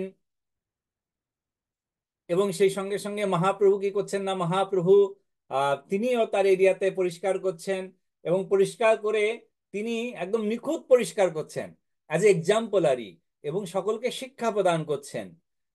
আর চৈতন্য মহাপ্রভু পরিষ্কার করার সঙ্গে সঙ্গে কিন্তু তিনি হা কৃষ্ণ বলে কোথাও কোথাও জলের প্রয়োজন নেই, তার অশ্রু জল দিয়ে তিনি পরিষ্কার করছেন। তো এভাবে করে সমস্ত ভক্তরা তারা গুন্ডিচা মন্দিরের সেবা কার্যে নিযুক্ত রয়েছেন। খুব সুন্দর সুন্দর ইয়ে আসবে যে এরপরে। শ্যামল প্রভু, আপনার কিছু প্রশ্নের হাত দেখতে পাচ্ছি। তো ঘরের কথা যেটা বললেন, এই মাত্র যেটা মাত্রই বলেছেন যে ঘরের যে মন্দির, এখানে তো আমাদের বর্তমান চিত্রপটে তিনজন ভগবান পাশাপাশি আছেন। যেমন বাম পাশে চৈতন্য মহাপ্রভু পঞ্চতত্ত্ব, মাঝখানে আপনার নৃসিংহদেব, আর ডান পাশে আপনার জগন্নাথ বলদেব সুভদ্রা। এখন এই যে তিনটে একসাথে থাকাতে আমরা ওই যে সেই ইয়ে লীলাটা, যেমন এখন জ্বর লীলা, তারপর এখন দর্শন করা যাবে না, এটা কিভাবে করব, বা এখানে কি? না না না, আপনাদের আপনাদের ঘরেতে শ্রী বিগ্রহ নেই, আপনারা স্নান যাত্রা করেননি, ফলে আপনারা দর্শন করবেন, তার চিত্রপট দর্শন করবেন, সেটাতে কোনো অসুবিধা নেই। মানে সেই জন্য আমরা মাঝে মাঝে ঢেকে রাখছি, কিন্তু আসলে ঢেকে রাখতে হবে কি হবে না না না বুঝতে পারছি না, আবার খুলে আবার সকালবেলা যখন আগের পরিষ্কার আমিও করছি। ক্লাসে বলেছিলাম প্রভু, মানে আপনি হ্যাঁ, শ্যামল ভৌম ছিল না, সে আমাদের বলছে, চঞ্চলা মাতা আমাকে প্রশ্ন করছে, মাতা যে এটা আমাদের যখন জগন্নাথ আমাদের থাকে, তার মধ্যে দেখুন শ্রী বিগ্রহকে দর্শন করতে নিষেধ করেছেন মহাপ্রভু, বলেছেন মানে শ্রী বিগ্রহ মানে সবাই বলেন চিত্রপটে দেখতে পাবেন। পুরুষোত্তম স্বামী মহারাজ বলেন যেটা পুরীতে হয়, পুরীর ব্যাপার, পুরীতে কোনো চিত্রপটও তারা দর্শন করে না, পুরীর ব্যাপার আলাদা সম্পূর্ণ। কিন্তু তাছাড়া সমস্ত বিশ্বে যেরকম চিত্রপট দর্শন করা যাবে, পূজাতে মানে নিয়মিত ভাবে সবকিছু করা যাবে। মিনতি মাতা প্রশ্ন আমাকে জিজ্ঞাসা, মাতা যে আমরা এরকম আমরা তো করি, তখন আমি বলছিলাম যে না, চিত্রপটে কিছু সমস্যা না, দর্শন করা যাবে, ভোগ সবকিছু করা যাবে, কিন্তু যদি শ্রী বিগ্রহ থাকেন সেই ক্ষেত্রে আলাদা ব্যাপার। আর শিববিগ্রহ থাকলেই হবে না, যদি শিববিগ্রহের অভিষেক আপনি ঘরে করেন হ্যাঁ, তবে। আমি চিত্রপটের অভিষেক করেছিলাম। হুম, ঠিক আছে, দর্শন করতে পারবেন চিত্রপথে, কোনো অসুবিধা নেই। থ্যাংক ইউ প্রভু। হরে এই বল, হরে কৃষ্ণ। চৈতন্য মহাপ্রভুর গুন্ডিচা মার্জন কন্টিনিউ চলছে। এরপরে চৈতন্য মহাপ্রভু তিনি ভোগ মন্দির শোধন করলেন। ভোগ মন্দির শোধন করি শোধিল প্রাঙ্গণ, সকলই আবাস ক্রমে করিল সুধন। তৃণধূলি ঝিকুর সব একত্র করিয়া বহির্বাসে লইয়া ফেলাই বাহির করিয়া, এই মতো ভক্তগণ করি নিজ বাসে, তৃণধূলি বাহিরে ফেলাই পরম হরিষে। তো চৈতন্য মহাপ্রভু ভোগ মন্দির পরিষ্কার করে তারপরে তিনি বাইরে যে সমস্ত ভগবানের সেবকগণের থাকার জায়গা, সেই সমস্ত স্থানগুলো পরিষ্কার করলেন। এবার তারা ঝাড়ু দিয়ে যে ঘাস পাতা, তারপরে যে ধুলা, তারপরে সেখানে যে সমস্ত পাথরগুলো রয়েছে ছোট ছোট একত্রে হয়েছে, তো মহাপ্রভু সেই সমস্ত গুলোকে তার বহির্বাসে, অর্থাৎ তার চাদরে নিয়ে সেটাকে তিনি কি করলেন না, ফেলে দিলেন। সরি, বহির্বাস মানে তার ধুতি, সেটাতে করে নিয়ে গিয়ে ফেলে দিলেন। তো এই মহাপ্রভুকে দেখে দেখে সমস্ত ভক্তরা তাদের বহির্বাসে করে সেই আহ কাকড়, ধুলি, আহ সমস্ত কিছু তারা ফেলে দিলেন। চৈতন্য মহাপ্রভু বলছেন যে দেখো, এই যে এখন শত শত ভক্ত পরিষ্কার করছে, কিন্তু কে কত সেবা করছে আমি সেটা কিন্তু চেক করব। কি করে? প্রভু কহে, কে কত করিয়া সংমার্জন, তৃণধূলি দেখিলে জানিব পরিশ্রম। বলছে তোমরা এই এক জায়গায় এসে কিন্তু এক জায়গায় গাদা করবে না, তৃণধূলি সব একত্রে গাদা করে, না না না, প্রত্যেকের জন্য আলাদা আলাদা গাদা। তা আমি দেখবো কে কত বেশি করে এই যে নোংরা মানে ধুলা, বালি, পাথর, মাটি, এই পাতা, এই সমস্ত কে সব থেকে বেশি অ্যাকুমুলেট করেছে, জড়ো করতে পেরেছে, সে সব থেকে বেশি খেটেছে। যে সব থেকে কম করেছে মানে ও ফাঁকি দিয়েছে। তাই মহাপ্রভু কি বলছেন যে আমি চেক করব কে সব থেকে বেশি কাজ করেছে। চেক করতে গিয়ে সবার ঝাঁটান বোঝা একত্র করিলা, সভা হইতে প্রভুর বোঝা অধিক হইলাম। এই মতো অভ্যন্তরে করিলা সংমার্জন, পুনঃ সভাকারে দিলা করিয়া বন্টন। তো প্রথম হাপে চৈতন্য মহাপ্রভু একলা যে ধুলা, কাকড় ইত্যাদি তিনি অ্যাকুমুলেট করেছিলেন, জড়ো করেছিলেন, আর সমস্ত ভক্ত হান্ড্রেডস অফ মানে শতাধিক ভক্ত একত্রিত ভাবে পরিষ্কার করে তারা একসঙ্গে করে, মানে আলাদা আলাদা রেখেছে, কিন্তু তাদের যদি একসঙ্গে করা হয়, একত্রিত করা হয়, একত্রিত করে যতটা তারা কালেক্ট করেছেন, মহাপ্রভু তার থেকে বেশি নোংরা তুলেছেন একা। ওদিকে 100 জন, এদিকে মহাপ্রভু একা। তো এইভাবে করে মহাপ্রভু পরিষ্কার করছেন। এরপরে এই মতো অভ্যন্তর করিল মার্জন, পুনঃসভাকারে দিয়া করিল বন্টন। সূক্ষ্ম ধূলি তৃণকাকর সব করহ দূর, ভালো মতে সাধন করো প্রভুর অন্তপুর। তো এই মন্দিরের অভ্যন্তরে মার্জন করে এবং শ্রী চৈতন্য মহাপ্রভু পুনরায় তার ভক্তদের পরিষ্কার করার স্থান নির্ধারণ করেছিলেন। শ্রী চৈতন্য মহাপ্রভুকে বলেছিলেন সূক্ষ্ম ধূলি তৃণকাকর সব ভালোভাবে দূর করতে প্রভুর অন্তপুর পরিষ্কার করা, অর্থাৎ ভেতরে যে এখানে একসঙ্গে অ্যাকুমুলেট করেছে সেখান থেকে পরিষ্কার করতে হবে। সব বৈষ্ণব লইয়া যাবে 2 বার শোধিল, দেখি মহাপ্রভুর মনে সন্তোষ হইল। সমস্ত ধুলাবালি সেই মূল মন্দির থেকে বের করে নেওয়া হলো, মহাপ্রভু খুব আনন্দ পেলেন। এবং আর শতজন শত ঘটে জল ভরি, প্রথমে লইয়াছে কাল অপেক্ষা করি।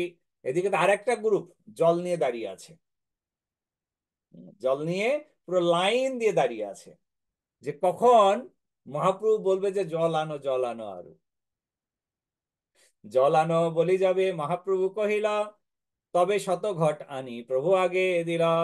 প্রথমে করিল প্রভু শ্রীমন্দির প্রক্ষালন, ঊর্ধ্বে অধভিত্তি গৃহ মধ্য সিংহাসন। খাপরা ভরিয়া জল ঊর্ধ্বে চালাইলা, সেই জল ঊর্ধ্ব শোধি ভিস্তি প্রক্ষালিল। তো চৈতন্য মহাপ্রভু যখন বলছেন যে এবার জল আনো, তিলা মানে তৃণ কাকর ধুলা ইত্যাদি হয়ে গেছে সাফাই, এবার তো জল দিয়ে ধুতে হবে, তো জল নিয়ে আসো। মহাপ্রভু যখন বললেন জল আনো, তখন ওই যে তারা অপেক্ষা করেছিলেন কখন মহাপ্রভু ডাকবেন, আমরা গিয়ে সাপ্লাই দেব। তো মহাপ্রভু তিনি কি করলেন না, তিনি আহ প্রথমে মূল মন্দিরে সেই জল দিয়ে প্রক্ষালন করলেন, অর্থাৎ ধুলেন। তারপরে ঊর্ধ্বভাগ মানে উপরের দিকে, মধ্যে মানে মাঝে, গৃহে ঘরের মধ্যে, তারপরে হচ্ছে তার মধ্যভাগ এবং সিংহাসন পরিষ্কার করলেন। এরপরে আমরা দেখতে পাই যে আগের দিনে সাধারণত ভাবে এই মাটির যে পাত্র থাকে সেই মাটির পাত্র ভেঙে সেটাকে কিন্তু আমরা জল দেওয়ার ক্ষেত্রে ব্যবহার করি। তো এখানে কিন্তু সেই কথাটি বলতে খাপড়া।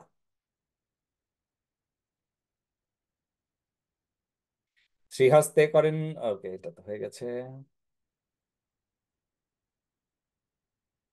ভক্তগণ করে গৃহ মধ্যে প্রক্ষালন, নিজ নিজ হস্তে করে মন্দির মার্জন। তো ভক্তগণ তারা গৃহের মাঝখানে মানে মন্দিরের গুন্ডিচা মন্দিরের মাঝখানে তারা পরিষ্কার করতে লাগলেন। আর এখানে আরেকটি লীলা হয়েছে, কি হয়েছে, কেহ জল আনি দেয় মহাপ্রভুর করে, কেহ জল দেয় তার চরণয় পরে।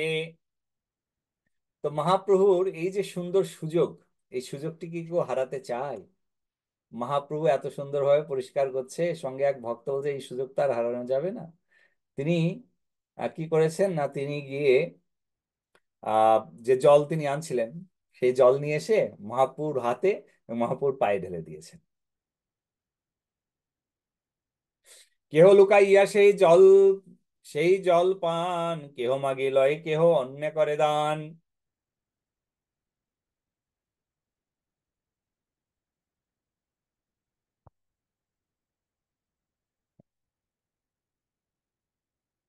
কেউ আপনারা করেছেন এই ধরনের সুন্দর কার্য, অর্থাৎ যেখানে অনেক বৈষ্ণবদের একত্রিত সেবা হচ্ছে, তো সেই সেবাতে পরিষ্কার পরিচ্ছন্ন চলছে, সেই সময় কোনো বৈষ্ণবের চরণের উপরে জল দিয়ে সেই জল নিয়ে পান করা, কারোর উপলব্ধি আছে এটি?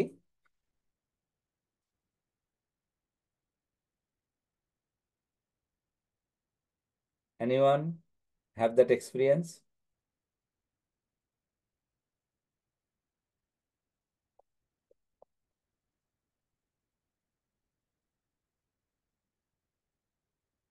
হুম, প্রশ্ন।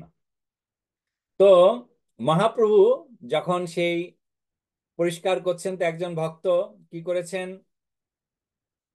তিনি মহাপ্রভুর চরণে ইচ্ছাকৃতভাবে জল দিয়ে সেই জল ধরে সেই জল পান করেন এবং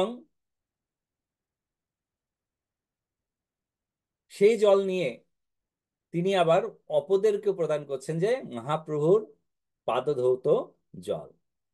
এরপরে ঘর ধুই প্রণালিকায় জল ছাড়ে দিল, সেই জল প্রাঙ্গণ সব ভরিয়া রহিল। নিজ বস্ত্রে কইল প্রভু গৃহ সংমার্জন, মহাপ্রভু নিজ বস্ত্রে মাজিল সিংহাসন। শতঘট জল হইল মন্দির মার্জন, মন্দির শোধিয়া কইল যেন নিজ মন। নির্মল শীতল স্নিগ্ধ করিল মার্জন, আপন হৃদয় সবে ধরিলা বাহার। তো চৈতন্য মহাপ্রভু তিনি তার নিজের বস্ত্র দিয়ে তিনি পরিষ্কার করছেন ফ্লোর, এবং পরিষ্কার করে সেই যে জল দিয়ে তারা ধুচ্ছিলেন সেই জলটা বন্ধ করা ছিল, জলটা ছেড়ে দিয়েছেন। এবার পুরো সম্পূর্ণ জলগুলো কি করলো না, সম্পূর্ণ জলগুলো কিন্তু উঠানে মানে প্রাঙ্গণে পুরো ভরে গেল। শত শত জল ভরে সরোবরে, ঘটে নাহি কেহ কূপে জল ভরে। পূর্ণ কুম্ভ লইয়া আইছে শত ভক্তগণ, শূন্য ঘট লইয়া যায় আর শতজন। নিত্যানন্দ অদ্বৈত স্বরূপ ভারতে পুরী, হাবিনু আর সবে আনে জল ভরি। তো 100 জন নতুন ঘটে জল আনছেন আর 100 জন ঘট নিয়ে যাচ্ছেন, খালি ঘট জল আনবেন বলে। নিত্যানন্দ প্রভু, অদ্বৈত প্রভু, স্বরূপ দামোদর, ভারতী গোসাই, পুরী গোসাই, এনারা সকলেও কিন্তু তারা পরিষ্কারেতে ব্যস্ত রয়েছেন। ঘটে ঘটে ঠেকি কত ঘট ভাঙ্গি গেল, শত শত ঘট লোক তাহা লইয়া আইল। অনেক ঘট ভেঙে যাচ্ছে, কেন মাটির ঘট তো, একটার সঙ্গে একটা বাড়ি লাগলেই ভাঙবে। তো তার সঙ্গে আবার অনেক নতুন নতুন ঘট সেখানে আসে। জল ভরে ঘর ধোয়ে করি হরিধ্বনি, কৃষ্ণ হরিধ্বনি বিনা শুনিয়া, কৃষ্ণ হরিধ্বনি বিনা আর নাহি শুনি। কৃষ্ণ কৃষ্ণ কহি করে ঘটের প্রার্থন, কৃষ্ণ কৃষ্ণ কহি করে ঘটে সমারোপণ। তো শত শত ঘট নিয়ে আসছে, কিন্তু এই এক চেন সিস্টেমে তো জল আসছে, কি করে আপনি অপরকে অ্যাটেনশন দেবেন যে এই ধরো ধরো ধরো, তারা বলবেন এই ধরো এই ধরো, না না, তারা বলবে কৃষ্ণ কৃষ্ণ কৃষ্ণ কৃষ্ণ কৃষ্ণ কৃষ্ণ বলে একটা পাত্র নিচে, আর সেই পুরো এরিয়াতে কৃষ্ণ কৃষ্ণতে সম্পূর্ণ ধ্বনিত হচ্ছে একটাই কিনা কৃষ্ণ কৃষ্ণ। যেই যেই কহে সেই কহে কৃষ্ণ নামে, কৃষ্ণ নাম হইল সংকেত সব কামে। তারপরে সকলেই বুঝতে পারলো যে একটা কোডিং ওয়ার্ড আমাদের ব্যবহার করতে হবে কার্যক্ষেত্রে, আর সেই কোডিং ওয়ার্ড হচ্ছে কি কৃষ্ণ কৃষ্ণ। প্রেমাবেশে প্রভু কহে কৃষ্ণ কৃষ্ণ নাম, একলে প্রেমাবেশে করে শতজনার কাম। চৈতন্য মহাপ্রভু যখন এই কৃষ্ণ কৃষ্ণ শুনেছে, তো মহাপ্রভু ইন দ্যাট ভাব, দ্যাট মুড, তো মহাপ্রভু কি করছেন, একলা ব্যক্তিত্ব তিনি শতজনার কাজ শুরু করে দিয়েছেন। শত হস্তে করেন যেন শালনামা যান, প্রতিজনে পাশে যায় করানো শিক্ষণ। ভালো কর্ম করি দেখি তারে করে প্রশংসন, মনে না মিলিলে তারে পবিত্র ভৎসন। তো তিনি শত হস্তে যেন কাজ করছেন একত্রে, এবং তিনি প্রত্যেকের পাশে পাশে যাচ্ছেন, পাশে পাশে গিয়ে তিনি দেখছেন যে কি করে তারা পরিষ্কার করছে। কখনো কখনো পরিষ্কারিতাও তারা বলছে না না না, এরকম নয়, পরিষ্কারটা এইভাবে করতে হবে। কেউ যদি খুব সুন্দর পরিষ্কার করে, মহাপ্রভু কিন্তু তাকে মানে গুণগান করছেন। কেউ যদি খারাপ পরিষ্কার করে, মহাপ্রভু তাকে কি করছেন, তিরস্কার করছেন। তুমি ভালো করিয়াছ শিখাও অন্যেরে, এই মতো ভালো কর্ম সেও যেন করে। তুমি অনেক ভালো কার্য করেছো, অনেক ভালো সেবা করছো, অন্যকেও একটু শিক্ষা দাও, সে যেন এরকম ভাজ্য কাজ সর্বদাই করে থাকে। এ কথা শুনিয়া সবে সংকুচিত হইয়া, ভালো মতে কর্ম করে সবে মন দিয়া। তবে প্রক্ষালন কইল শ্রীজগমোহন, ভোগ মন্দির আদি তবে কইল প্রক্ষালন। নাটশালা ধুই ধুই লই চত্বর প্রাঙ্গণ, পাকশালা আদি করি করিবে প্রক্ষালন। তো পরিষ্কার হচ্ছে জল দিয়ে, এবং এগেন পুনরায় জগমোহনের অর্থাৎ জগন্নাথের যে স্থান, সেই স্থান পরিষ্কার হলো, এবং নাটশালা পরিষ্কার করলেন, পাকশালা পরিষ্কার করলেন, চতুর্দিক পরিষ্কার করলেন, অন্তঃপুর পরিষ্কার করলেন। ঠিক সেই সময় আরেকজন, আগে তো অনেকে জল খেয়েছেন, এবার আরেকজনের কাজ। হেনকালে গৈরিয়ার এক সুবুদ্ধি সরল, প্রভুর চরণ যুগে দিল ঘট জল। সেই জল লইয়া পনিপান কইলা, তাহা দেখি প্রভু মনে দুঃখ রস হইলা। তো গৌরাঙ্গ অর্থাৎ গৌড় দেশ থেকে একজন ভক্ত গিয়েছেন, খুব সরল ভক্ত। তিনি কি করেছেন, তিনি সুযোগের সদ্ব্যবহার করছেন। অর্থাৎ তিনি এক পাত্র এক কলস জল নিয়ে মহাপ্রভু যখন ব্যস্ত পরিষ্কারে তিনি গিয়ে সেই জলটা ঢেলে দিয়েছেন মহাপ্রভুর চরণে, এবং সেই জল নিয়ে তিনি পান করেছেন। এখন মহাপ্রভু এই দেখে খুব ব্যথিত হলেন এবং খুব ক্রোধান্বিত হলেন। যদ্যপি গোসাই তারে হইয়াছে সন্তোষ, ধর্ম সংস্থাপন লাগে বাহিরে মহারস। যদিও মহাপ্রভু আনন্দ হয়েছে যে না, পরমেশ্বর ভগবানের জল খাওয়া উচিত, কিন্তু বাইরে শিক্ষা দেওয়ার জন্য তিনি কি করলেন, তিনি একদম স্ট্রঙ্গার দেন স্ট্রং। তো কি করছেন, স্ট্রঙ্গার দেন স্ট্রং? শিক্ষা লাগি স্বরূপেরে ডাকি কহিল তাহারে, এই দেখো তোমার গৌরিয়ার ব্যবহারে, ঈশ্বর মন্দিরে মোর পাদ ধোয়াইল, সেই জন আপনি লইয়া পান কইল, এই অপরাধে মোর কাহা হইবে গতি, তোমরা গৌরীয় করো এতে ভয় যতি। তো বলছে স্বরূপ দামোদরকে ডেকে যে দেখো, এই যে তোমার গৌর থেকে যে ভক্তরা এসেছে, সে আমার পায়ে, ভগবানের মন্দিরের মধ্যে আমার পায়েতে জল দিয়ে সেই জল আবার সে পান করলো, এতে করে আমার কি গতি হবে? আমাকে তো নরক যেতে হবে। হুম? কেননা মন্দিরে গর্ভগৃহের মধ্যে জলে পায়েতে জল দিয়েছে।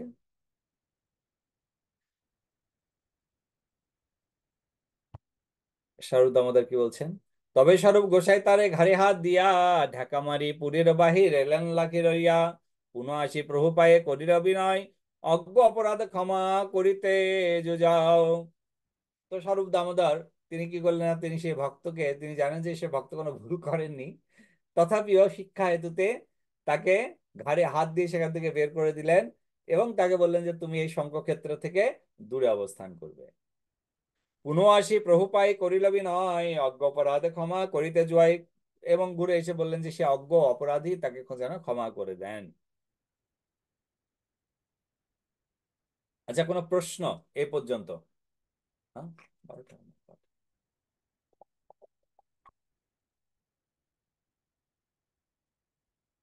কোনো হ্যান্ড রেজ হয়নি এখনো?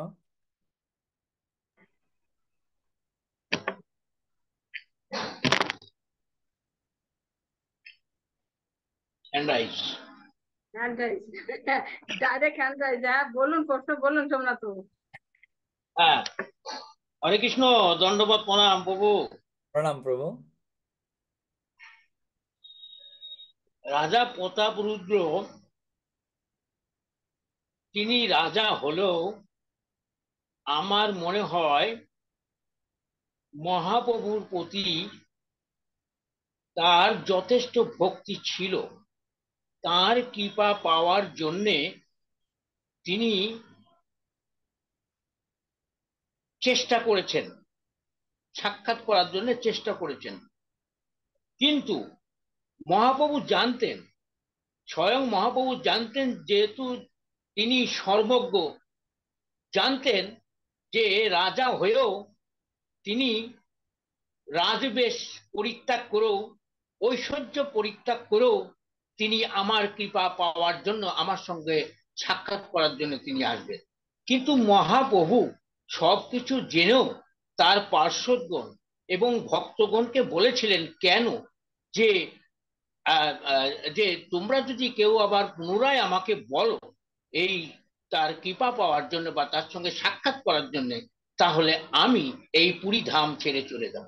এর মাহাত্ম্য, এর পিছনে কারণটা কি? হরে কৃষ্ণ।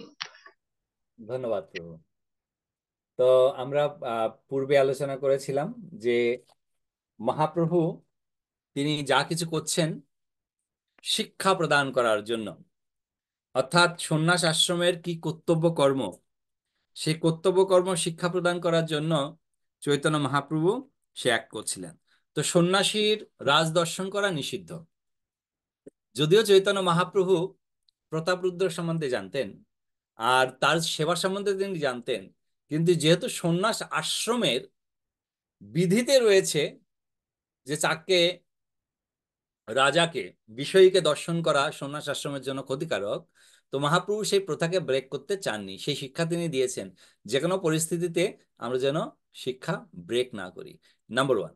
নাম্বার 2, প্রতাপরুদ্র তিনি একজন মহান ভক্ত, কিন্তু প্রত্যেকটি সময়ের জন্য তাকে অপেক্ষা করতে হবে।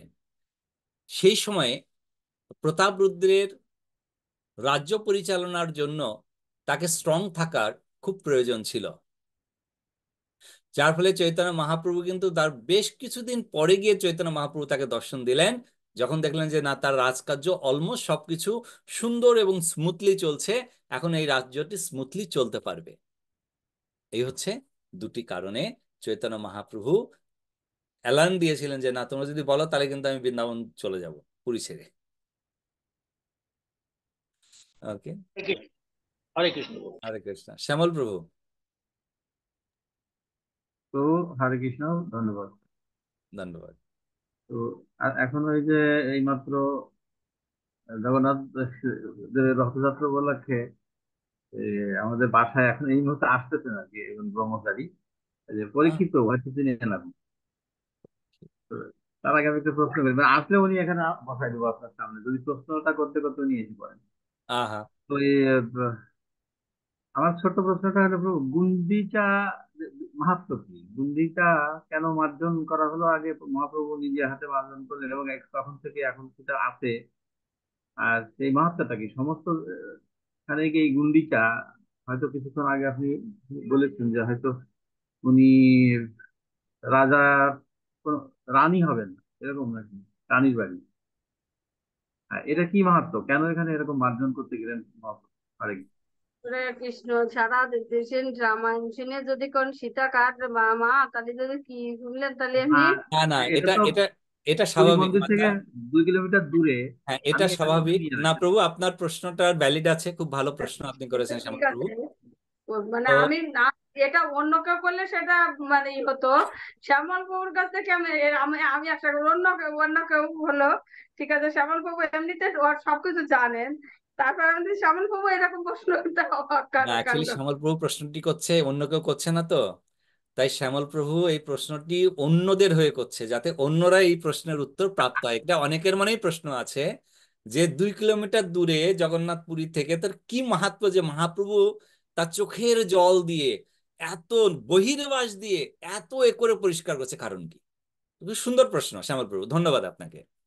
তো 2 কিলোমিটার দূরে থাকলেও সেই শ্রীক্ষেত্র পুরীতে সম্পূর্ণরূপে এই যে বড়ডান্ডি দিয়ে জগন্নাথ মন্দিরের থেকে বেরিয়ে যখন গুন্ডিচার দিকে যায়, আধা রাস্তায় যেখানে জগন্নাথ দাঁড়িয়ে পড়েন, একটা সুন্দর বড় বাগিচা আছে দুই সাইডে। তো সেই বাগিচার পরে অ্যাকচুয়ালি বর্ডার শুরু হয়, ওই বাগিচাটা বর্ডার। তো এই সাইডটা দ্বারকাপুরী, আর তার ওই সাইডটা হচ্ছে ব্রজপুরী, বৃন্দাবন ধাম। অর্থাৎ এক সাইডটা হচ্ছে নীলাচল, আর এক সাইডটা হচ্ছে সুন্দরাচল। তিনি নীলাচল থেকে সুন্দরাচলে যান।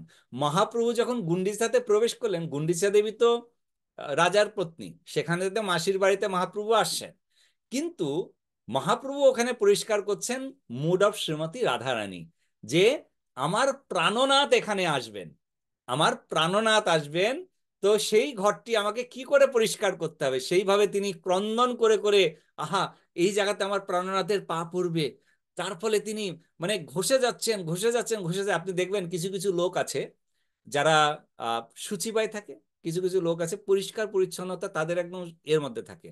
তার মধ্যে আমার সহধর্মিণী আহ যিনি, উনি এই ধরনের একজন ব্যক্তিত্ব, মানে কোথাও পরিষ্কার, মানে আমাদের ঘরে, আমাদের মন্দিরেতে যে এরিয়াতে আমরা থাকি, যত ভক্ত এখানে আসে এসে বলতে তো এটা একটা অন্য একটা মন্দিরে চলে এলাম। তো মানে ওনার কাজ হচ্ছে কি, ও শরীরে ব্যথা থাকলেও প্রত্যেকটা জায়গা একদম নিট অ্যান্ড ক্লিন থাকতে হবে, মানে একটা ড্রপ যদি স্যান্ড থাকে বা কিছু থাকে, কারোর চোখে পড়বে না, ওর চোখে পড়বে, ওই গিয়ে ঘষতে থাকবে। ও আছে, ওর এক দিদি আছে, সেম। তো এই যে জিনিসটা, এর হচ্ছে কি পরিষ্কার পরিচ্ছন্নতা, আমরা ইংরেজিতে বলি যে ক্লিনলিনেস নেক্সট টু গর্ডিনেস। যেখানে পরিষ্কার পরিচ্ছন্ন থাকে ভগবান সেখানে অবস্থান করে। তো মহাপ্রভু সে রাধারানীর ভাবে সেই স্থান পরিষ্কার করছেন যে এখানে আমার প্রাণনাথ আসবে, প্রাণনাথের পা পড়বে, কোনো কাকুরে তো তার পায়েতে ব্যথা লাগবে না। তার জন্য বারবার পরিষ্কার করছেন, ঝাড়ু দিচ্ছেন, তারপরে তিনি জল দিয়ে ধুলেন, জল দিয়ে ধোয়ার পরে তিনি আবার তিনি কি করছেন না, নিজের বহির্বাস দিয়ে আবার ঘষছেন, যে যদি কিছু থেকে যায়। Mood of Vrindavan. আর এর জন্যই চৈতন্য মহাপ্রভু তার ভক্ত সহ এত আনন্দ সহকারে তিনি পরিষ্কার করেন। আর ভক্তরা যখনই সেই গুন্ডিচা মন্দিরে যান, যে কোনো মন্দিরে, আপনি যখন গুন্ডিচার নামে আপনার পাশে কোনো মন্দিরে যাবেন, সেই মন্দিরটি হবে বৃন্দাবন, আর সেই বৃন্দাবন মোডেতে পরিষ্কার করতে হবে। ওকে শ্যামল প্রভু, প্রভু ধন্যবাদ। হরে কৃষ্ণ। হ্যাঁ, যখন বলা শুরু করেছেন তখন মনে পড়ছে যে হ্যাঁ, আগে হরে কৃষ্ণ। না, আমি আমি কিন্তু খুব অ্যাপ্রিসিয়েট করি যে আমরা অনেকে প্রশ্ন জানলেও, উত্তর জানলেও যদি সেই প্রশ্নটি রিপিট করা হয়, কারণ আমাদের অনেক ভক্ত আছেন যারা কিভাবে প্রশ্ন করতে হয় সেটাই আমরা বুঝতে পারি না। তো ফলে কেউ যদি প্রশ্ন করেন, তার উত্তর পেয়ে আমরা সবাই কিন্তু লাভবান হই। হরে কৃষ্ণ। তো একটা প্রশ্ন আছে যে রাজা রামদের পুরী সবসময় কেন থাকে? রাজা এখন যেহেতু আগে যখন ছিল পুরী স্বতন্ত্র ছিল, এখনো কিন্তু সেই একই নিয়মই চলে আসে রাজার মধ্যে এসে, মানে সেই ধারাবাহিকতা কি বজায় রাখার জন্য এটা চলে আসছে, না কি মানে অন্য কিছু? ধারাবাহিকতা বজায় রাখার জন্য। কেননা জগন্নাথের মানে আগে যে রাজা ছিলেন, তখন তার রাজধানী ছিল কটকে। উড়িষ্যার কটকে ছিল হচ্ছে রাজার রাজধানী। আর যেহেতু প্রভু জগন্নাথ আবির্ভূত হয়ে ওখানে অবস্থান করছেন শঙ্খক্ষেত্রে, তার জন্য তার থেকে একটু দূরেতে তিনি তার গৃহ বানালেন, যেটি গুন্ডিচা মন্দির, সেটি রাজার গৃহ ছিল পুরীতে। আহ, পরবর্তীতে মহাপ্রভু এবং প্রায় 150 বছর পর্যন্ত, মানে 150 বছর আগে পর্যন্ত রাজারা ওখানে থাকতেন এবং সেই মন্দির পরিচালনা করতেন। কিন্তু যখন সিস্টেম চেঞ্জ হয়, ব্রিটিশ গভর্নমেন্ট এসে তারা সবকিছুকে করতে পায়, জগন্নাথ পুরী তারা অ্যাকচুয়ালি নিতে না পারলেও তারা কন্ট্রোল করার চেষ্টা করেন। প্রভু হরে কৃষ্ণ, তো ধন্যবাদ প্রণাম। ধন্যবাদ হরে প্রভু, কৃষ্ণ। ধন্যবাদ প্রণাম। প্রভু ধন্যবাদ প্রণাম। আমি পরীক্ষিত প্রভুকে চিনি, আমাদের হরে কৃষ্ণ, আর সমস্ত পরীক্ষিত প্রভু বৈষ্ণবের চরণে দণ্ডবত প্রণাম। ধন্যবাদ প্রণাম। পরীক্ষিত প্রভু, ও আমাকে চেনেন আপনি? হ্যাঁ হ্যাঁ, মাথায় চিনতে চিনতে। সবাইকে দেখে ভালো লাগলো যে সবাই সাধু সঙ্গ, হরিকথা, ভাগবত কথা শ্রবণ করতেছেন। খুব ভালো, আনন্দ পেলাম। ধন্যবাদ প্রভু, আপনি ভক্তদেরকে এত কৃপা করছেন। প্রত্যেকের ঘরে ঘরে গিয়ে দেখুন সেই অনেক প্রভু ওখানে ওখানে বলরাম ভক্তি বিশ্ব প্রভু ওখানে অনেক প্রচার করেন প্রকৃত প্রভু। আমি আমার 2 দিন করে যাওয়ার সৌভাগ্য ছিল প্রভুর ওখানে। প্রভু ওখানে গীতা পারায়ণ করেন, অনেক অনেক অনেক প্রচার করেন প্রভু। যেহেতু ব্রহ্মচারীরা মন্দিরে থাকেন, দেখা গেল মন্দিরের বাইরে 9টার বেশি থাকেন না, প্রভু 10টা 11টা 12টার সময় বাইরে থেকে প্রচার করে বা মন্দিরে ঢোকেন, মানে 12টা 1টায় এত প্রচার করেন প্রভু। এই হচ্ছে কৃষ্ণদাস কবিরাজ গোস্বামী যেন বলেছেন, মহন্তের স্বভাবেই তারিতে পামর, নিজ কার্য নহে তবু যান পর ঘর। না না প্রভু, কার্য আমি নয় আপনারা নিজের। যেভাবে বাইরে প্রতিকূলতার ভিতরে যেভাবে এই কৃষ্ণ আমাদের প্রচার করেন, আমরা তো অনুকূলে আছি, তাই না? হ্যাঁ, সে তুলনায় কিছু হচ্ছে না। আশীর্বাদ করবেন যাতে গুরু গৌরাঙ্গের সেবায় থাকতে পারি, কথা থাকতে পারি। হরে কৃষ্ণ। ধন্যবাদ প্রভু, ধন্যবাদ। ঠিক আছে হরে প্রভু, ক্লাস চালান। হরে কৃষ্ণ। ওকে, আমাদের ক্লাস অলমোস্ট শেষের দিকে, আমি আর আমাদের 2 মিনিট থাকবো অ্যাকচুয়ালি, তারপরে আমার আরেকটা মিটিং রয়েছে, আই হ্যাভ টু গো। ঠিক আছে। তো একদম ইয়ে করে নিই, সেটি হচ্ছে যে মাতাজির প্রশ্নতে, যে ব্রিটিশ গভর্নমেন্ট যখন নেন, কিন্তু যেহেতু জগন্নাথের নিয়ম রয়েছে যে তার যে রাজা, গজপতি রাজা, তার হাতে জগন্নাথ সেবা গ্রহণ করেন, অন্য কারোর হাতে সেবা গ্রহণ করবেন না। তার জন্য তারা অনেক কিছু পরিবর্তন করলেও তার এই সিস্টেম বা এই কৃষ্টিটাকে পরিবর্তন করতে পারেননি, এবং করাটাও উচিত নয়, কারণ জগন্নাথ এখনো রাজার হাতে সেবা গ্রহণ করেন। এবং যার ফলেই যদিও রাজারা এখন জগন্নাথ পুরীতে থাকেন না, তারা কলকাতাতে থাকেন। তো ঠিক আহ, স্নান যাত্রার আগে পৌঁছে যান ওখানে, এবং তারা প্রতিনিয়ত জগন্নাথ আহ, মন্দিরেতে যান, এবং জগন্নাথের যে রত্ন ভাণ্ডার, সেই রত্ন ভাণ্ডারের যে চাবি, সেই চাবিটি 3 জনের কাছে থাকে, 3টে চাবি। একটি হচ্ছে রাজার কাছে থাকে, একটা একটা হচ্ছে ওখানকার যে ডিএম, যিনি হচ্ছেন আলটিমেটলি মন্দিরের অধিকর্তা বর্তমান সময়ে, ডিস্ট্রিক্ট ম্যাজিস্ট্রেট, তার কাছে থাকেন একটা। আর আরেকটা হচ্ছে সেই মন্দিরেরই একটি গুপ্ত কক্ষে রাখা থাকে। তো এখনো পর্যন্ত সেই কৃষ্টি চলছে, এবং যার ফলে গজপতি মহারাজ আসেন, এবং গজপতি মহারাজকে এখনো যারা পান্ডারা আছেন, যারা হচ্ছেন সেই মহারাজের বংশধরেরা যারা আসেন, তাদেরকে কিন্তু এখনো সেই সুযোগ প্রদান করা হয় যে তারাই অ্যাকচুয়ালি তার মেয়ে। ওকে, আমার কল চলে এসছে, তো আমি আপনাকে হোস্ট করে বেরিয়ে পড়ছি, আপনি কন্টিনিউ করুন। হ্যাঁ বাবু, এখন 10টার বেশি বাজে, আমরা আজকে তো এমনিতেই দেরি হয়ে গেছে অলরেডি।